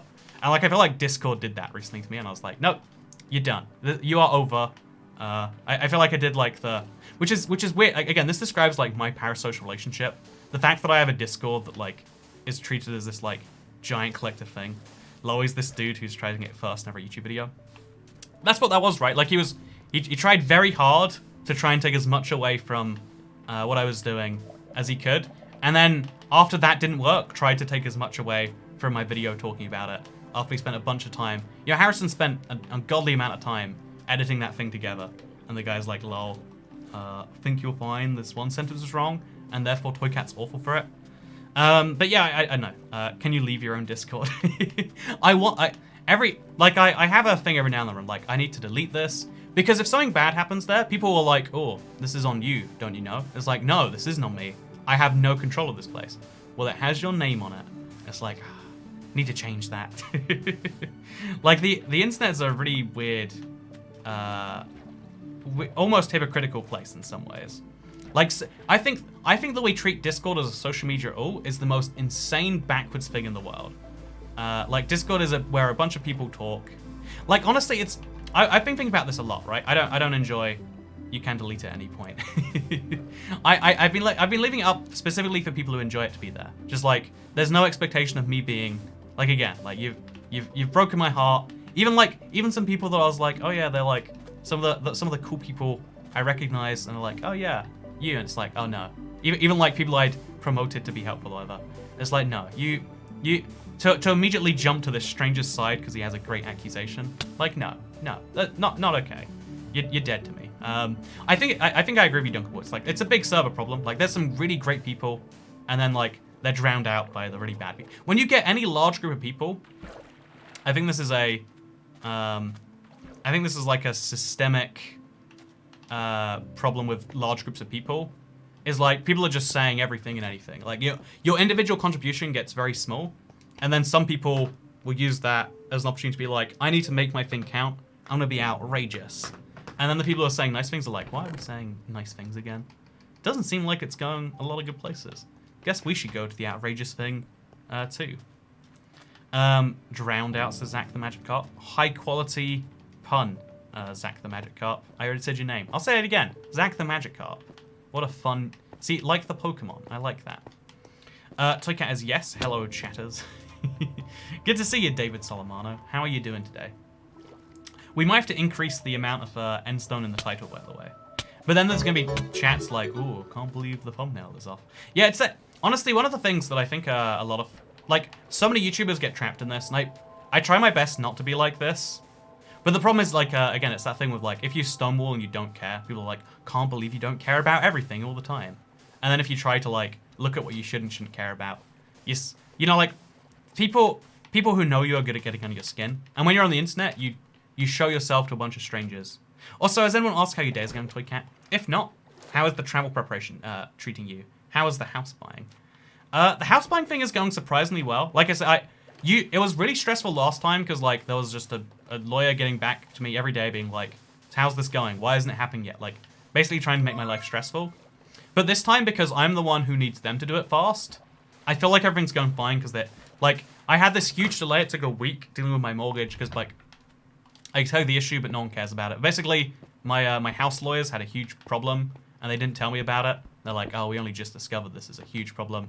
But, like, trust us. And my bank is like, you're gonna have to dump them, I'm afraid. They're like, no, you cannot dump us. It was a pretty wild situation.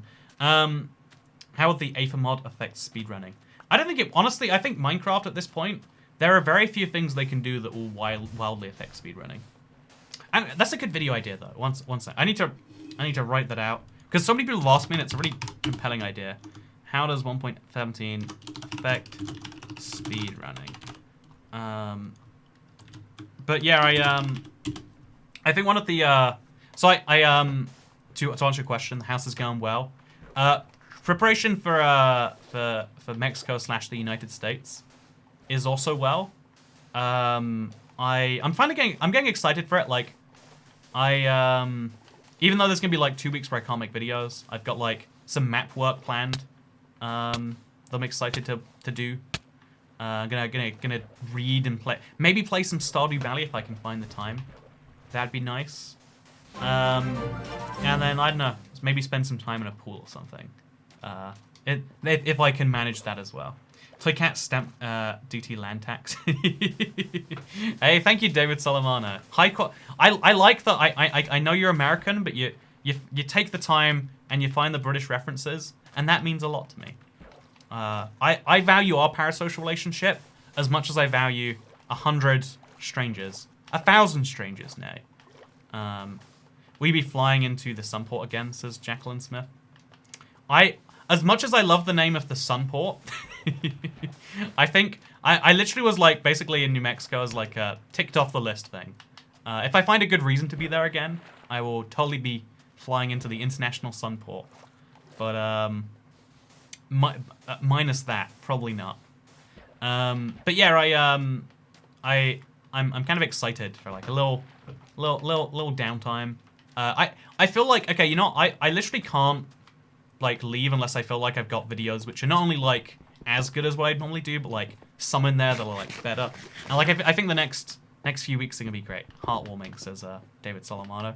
I hope your heart is very warm and musty. Looked up in the news, something super freaky happened here recently, which is why I asked. Ooh, I'm excited. Okay, so everyone, chat, let's look at what I've collectively done. Okay, there we go. We impressed me.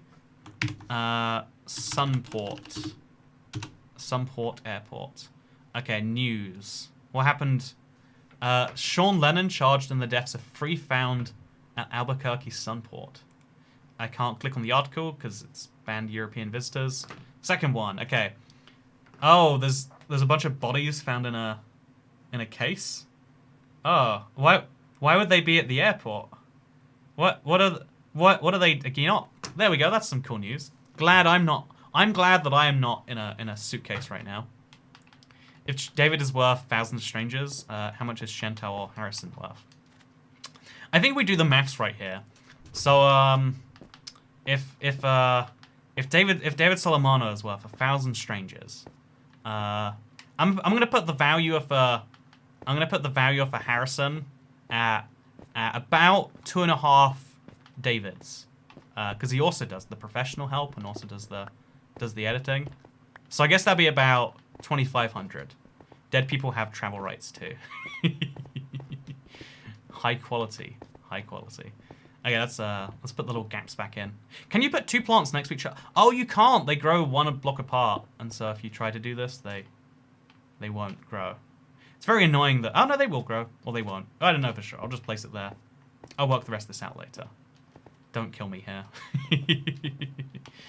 Harrison is a gold mine. Yeah, Harrison's. If you enjoy tomorrow's video, you gotta praise Harrison for not only doing it, but doing it in a very short time span.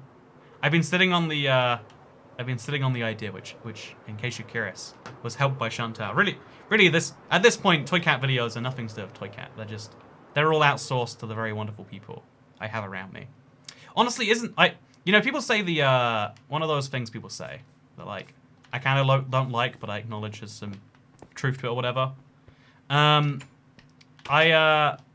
phrase like you're the average of the 5 people around you or whatever. I feel like there is like a surprising amount of truth to that. For instance, like if I didn't know both Chantal and Harrison, I thought that tomorrow's video would be a lot less fun. So it's one of those things, I guess, that like knowing one of the harder talents in life is knowing. Okay, I'm gonna up the number in the title. We're gonna go. The stream could end here. We've hit like an hour and a half. We could totally do that. We've fulfilled the title, but you know what we're doing? We're gonna up the title. I'm gonna change it to 13,000. Oh god! We're gonna change it to 13,000 end stone. We're gonna place 2 full more shulker boxes. It's gonna be great.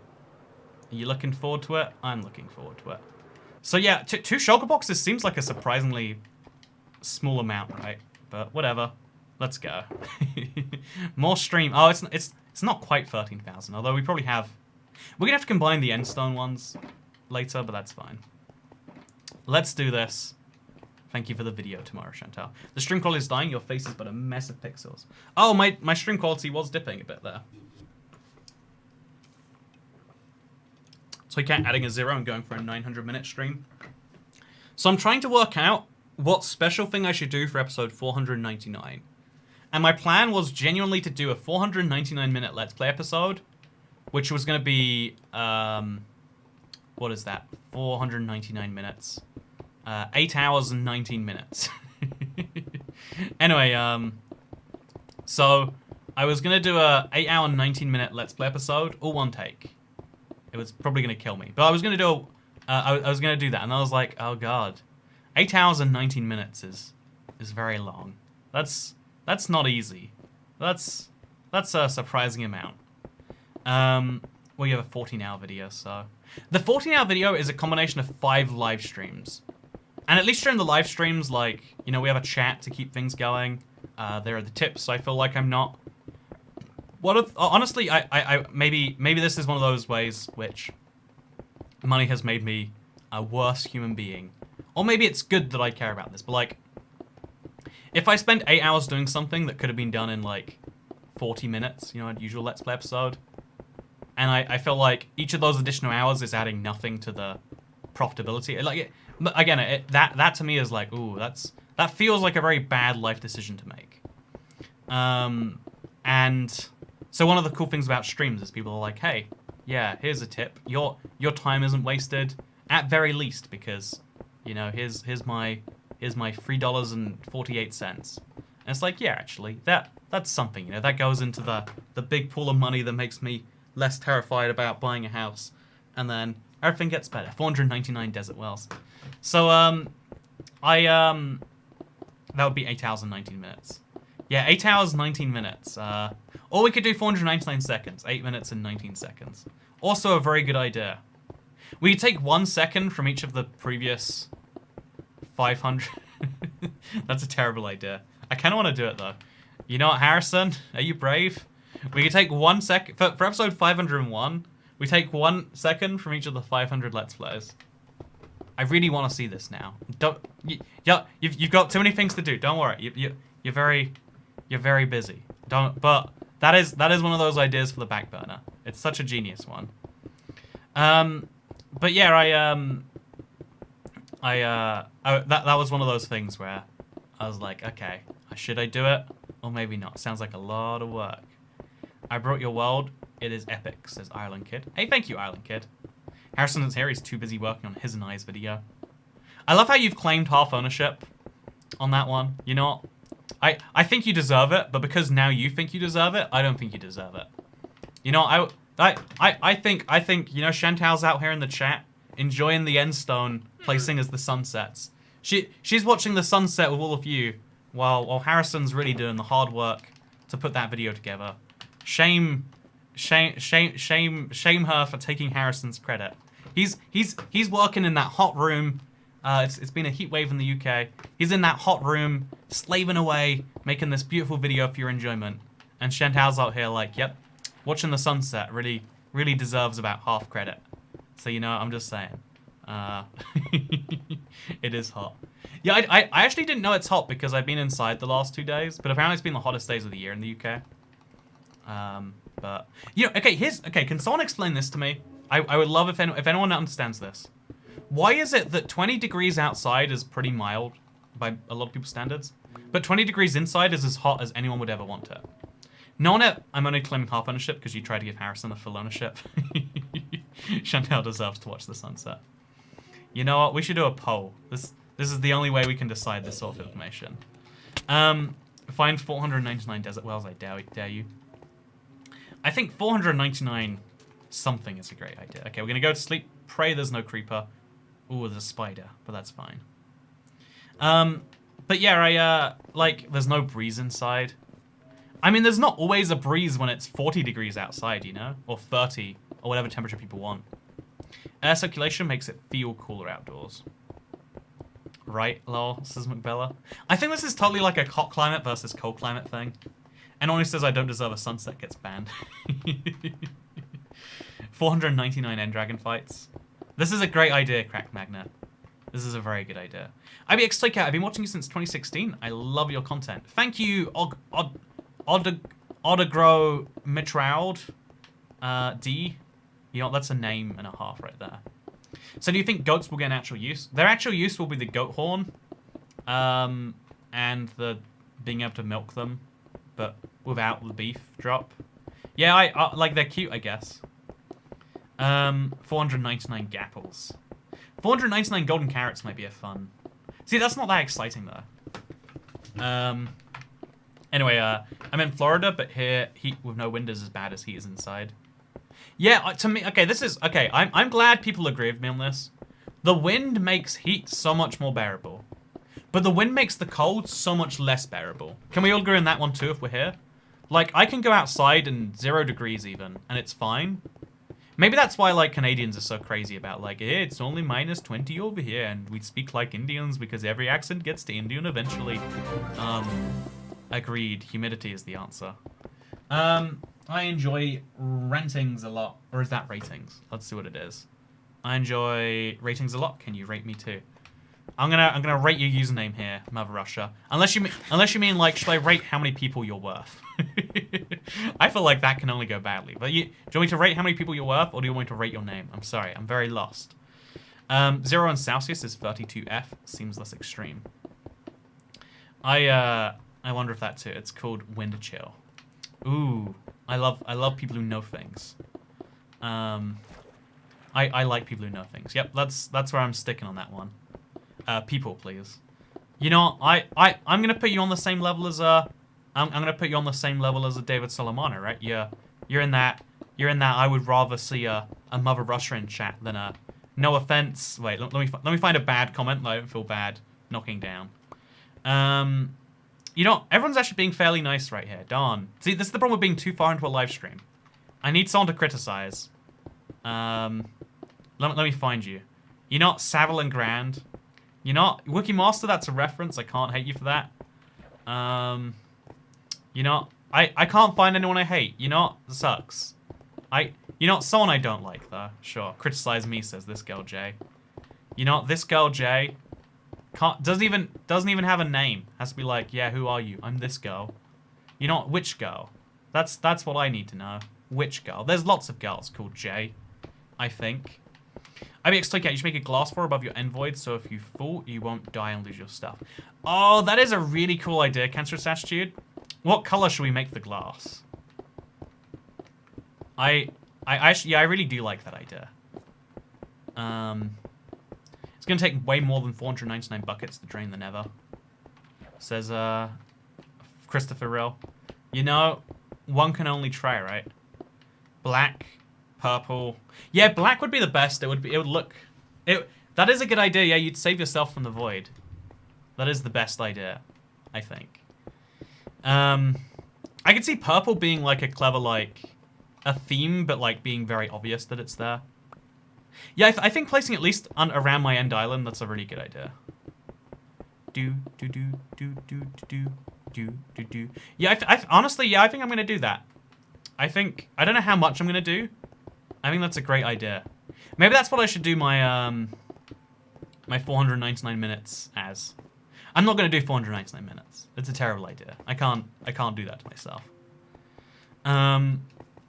Again, like there are some things that are good ideas, and there are some things that are the opposite of good ideas. And I hate to tell you that this is one of those things. Also, some of these are growing real tall. I don't know if I want that or not, honestly. But it's happening regardless, so that's nice. Yeah, look how absurdly tall that is. Okay, so I probably should be farming these as I go. Also, I'm not doing it. I just should be doing it. Okay, we still got another 5 stacks. Wait, we're running out of blocks here, but we will have placed 13,000 by the end.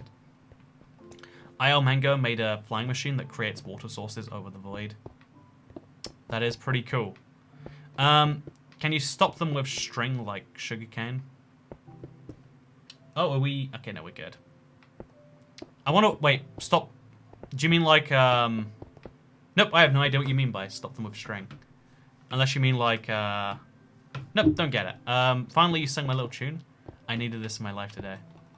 I did a little tune. Oh, what was my little tune?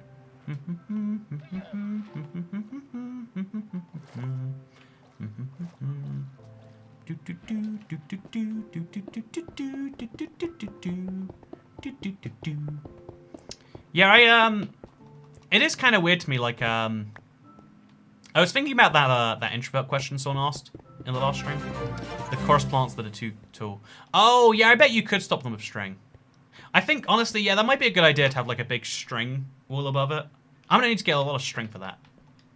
That sounds like a good idea. Also, thank you, Jessica Forsyth, for the £2 tip. I hope you're doing well, Jessica Forsyth. See, before the tip, I hoped you were doing at least okay. Now I hope you're doing actively well. I'm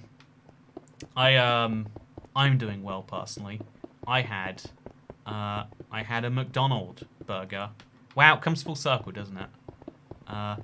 You know, one of the things, even within McDonald's, you see, we're back on McDonald's. You tried to kill it, but the topic's always coming back. One of the ways that I treat myself as an adult is when I go to McDonald's, I don't buy the £1.49 double cheeseburger anymore. I'm like, yeah, I'll get the chicken legend or whatever the fancy questionable burger, the Big Tasty is. £5.49. It's called the Big Tasty. It's gotta be tasty. I think I universally enjoy them less than the terrible burger because of that nostalgia factor I think we were speaking about yesterday. Like, things that taste good don't always taste good. Like, you know, it's one of the things that makes people cringe in the like high-end food world, but like is kind of valid, is people spending like a lot of money on a steak, you know, like a really well put together piece of flavor that's like balanced, etc., and then just covering it in ketchup. Like I want to say, I could be wrong. I want to say that's like That's the one criticism of Trump that will stick above all others. Is like, oh yeah, you know, sure his policies are bad, but or whatever you think about them. But like, man, tomato ketchup on a steak, that is not how you do that, am I right? That would be such a mistake, am I right? Yeah. So I'll pay you £2 not to talk about McDonald's so you can buy more McDonald's later. You know, I'll see it when I believe it. Wait, I'll believe it when I see it. I like to believe that it's like you're gonna get too hungry otherwise. But like, you know, sometimes like a bad flavor that you recognize and love. You know, like there's no good and bad flavors, right? There's just different. The fact that lobster went from expensive to cheap. I watched a really great video I liked from Veritasium on this. If you wanna see a whole dive into the value of things. But basically, like one of the things that companies are very good at doing is every year coming up with a reason why the thing you bought last year was dumb, but the thing they want you to buy this year is smart and will last forever. Then next year it's like, last year, that's dumb. The thing you're gonna buy this year though, that's a smart one.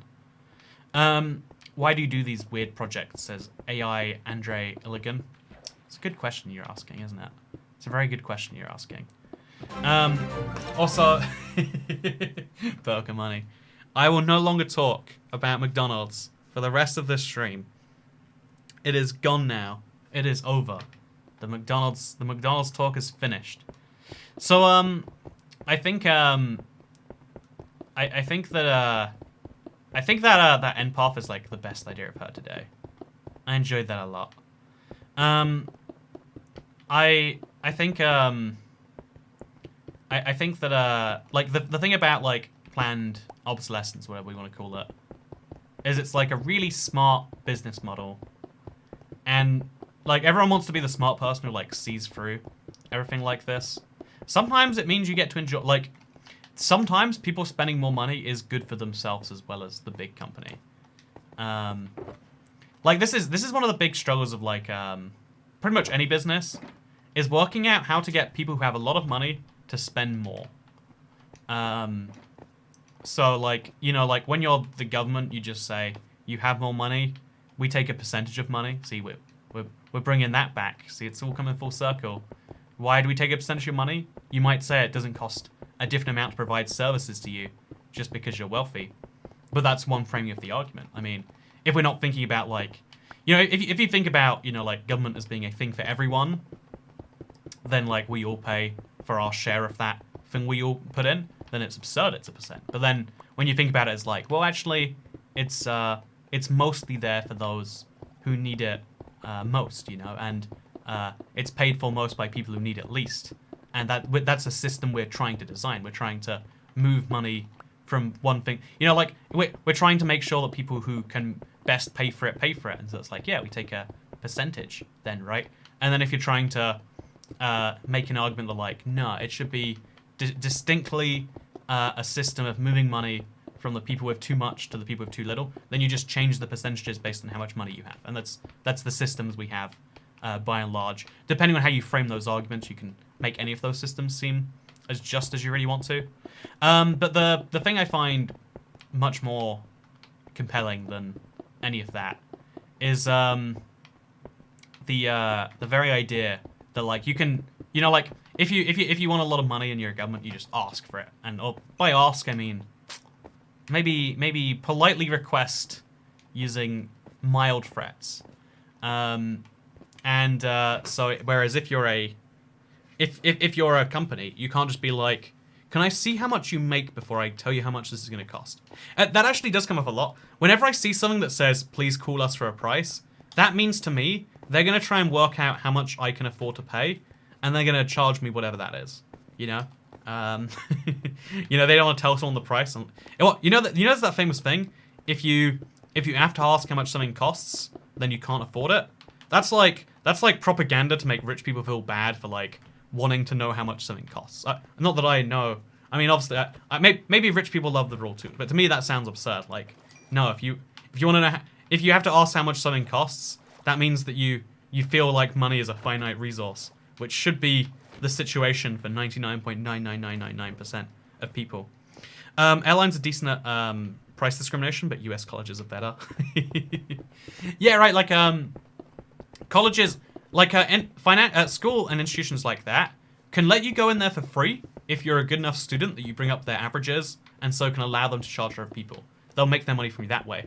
If your parents have a lot of money, you just have to give them like a few million, and no matter how bad your child is, you can get in. If you're just a regular old student, you pay some regular old price, unless you want to maybe also pay for some dorms on the camp. You know, like they'll add some extra charges, so if you have money, you'll spend it to make a nicer experience for yourself. And then if you're like somewhere in between, like millionaire status and normal, you get your parents to do some bribery. Except that form of bribery there, that's the bad part of this. See, that's the worst take you've ever heard on that college bribery scandal, huh? But Caitlin Rivas one says 499 flowers. I think I probably placed. I don't want to spoil my next Let's Play, but I do have a lot of flowers being placed very soon. How can you be pro-capitalism with this information? Says a person with Pi. See, but that's the point I'm trying to make. Like, I think the fact that private institutions can do what that they can do that at all, that sounds like an impossible task. Like, trying to make people with more money pay more for something is entirely uncouth. Imagine if I said, so here's how the Toy Cat tax works. If you can just give me a dollar a pound, that's fine. Unless you're wealthy, do you make the top 10% in... Wait, let's not say that. No one thinks they're in the top. Do you make more than $50,000 a year? You owe me $50. That's mine. This stream is free to watch unless you earn $50,000 a year, in which case I'm charging. No, that's terrible, right? I mean, like, again, this stream is free for the point of use. You can watch it for as long as you want, and if you don't think it's worth your money, don't pay for it. That's A-okay. That's the system we have, right? But also, it would be terrible if I said something like that. But it kind of does work the same way anyway. If you have more disposable income, you are more likely to tip. If you have a larger disposable income, you are more likely to tip big. Like the $50 tips of this stream or whatever.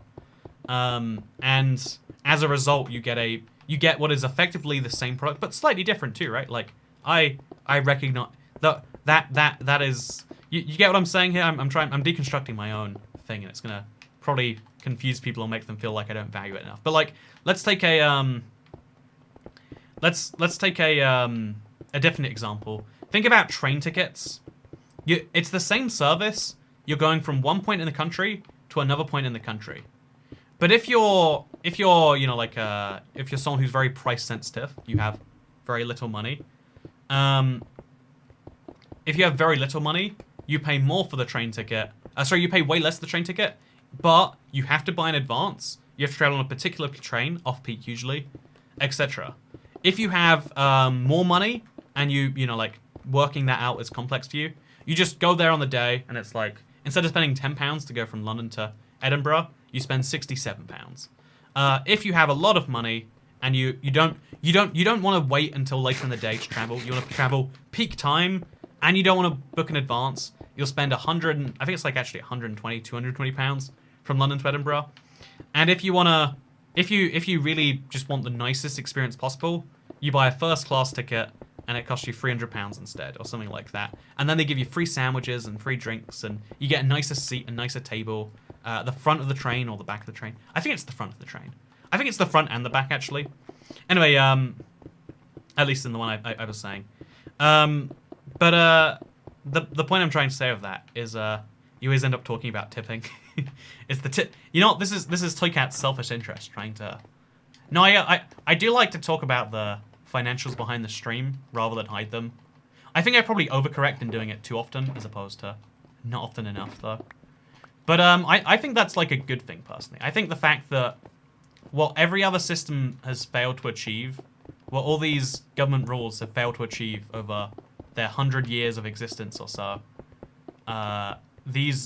you can achieve with a train ticket. You can achieve with going to college. Like, going to college is a bad example because of the fact that, like,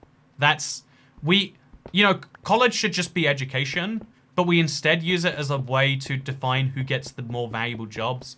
So actually, college is an investment, and so we give away the investment to different people based on how much. Like, that's dumb, of course. That's wild.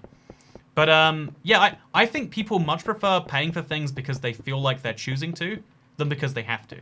Like my personal philosophy, maybe this is because, like, again, my bad relationship with money because of my parents. Maybe that's what it is. Maybe I just have a terrible, you know, like, maybe it was like the thing I was saying, like, when you get free money, it's not free money, it's free with strings. It's the same, you know, with anyone that it gives it to you. But when you're choosing to give money to someone else, at least, you have no leverage over giving your money to your government, right? Like that money, you know, like if that money could have bought you food and now can't, you don't get to tell the government, like, can I have the money that you took back? I really need to buy food this month. It's like, no, that is non-negotiable. That is no bueno. Not okay. Or like, there is a thing I'd really like to do. Let's not make it food. Food's too simplistic. I would really like to go and the amount of joy I would get from going to the cinema, because I like watching movies. It's my one peaceful time. I can't afford to now. I paid my taxes. Could I please not do that? Right? Like, it's not an option you have. It's automatically taken if you work for an employer. If you work for yourself, there's no like, can we negotiate on this maybe?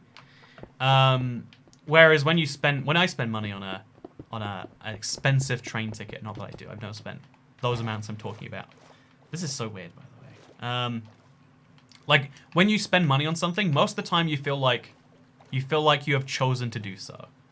And I feel like we should have more opportunities for people to choose to pay things. Anytime you're forced to spend money, it feels bad. Anytime you choose to spend money, it feels good.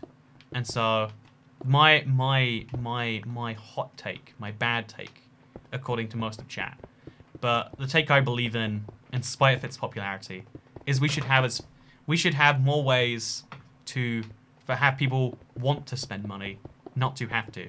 That's why, like, you know how, like, you ever been to a museum and it's always like, oh yeah, the £3 million to build this exhibit was funded by Mr.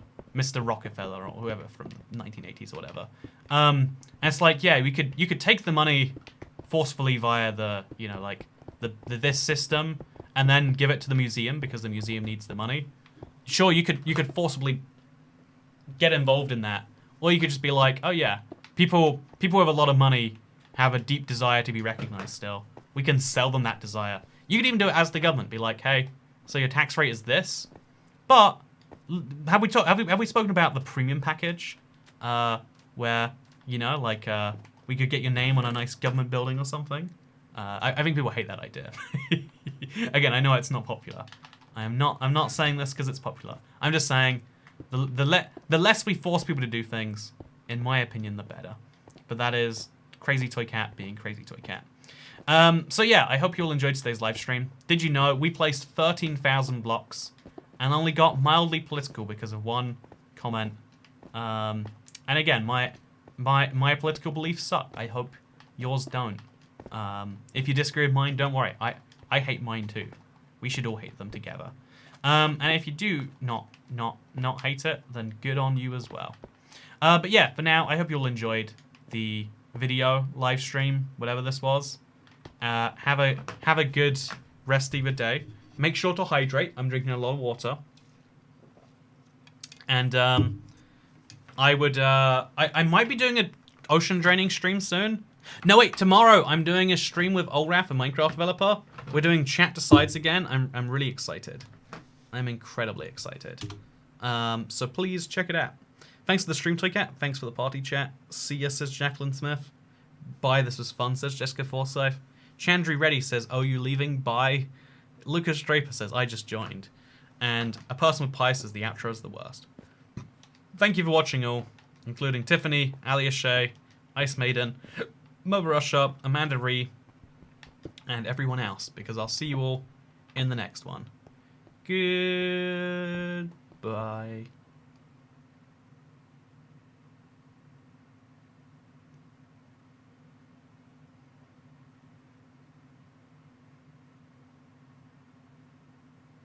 Oh, there's a video coming out, like, right now. Go watch it.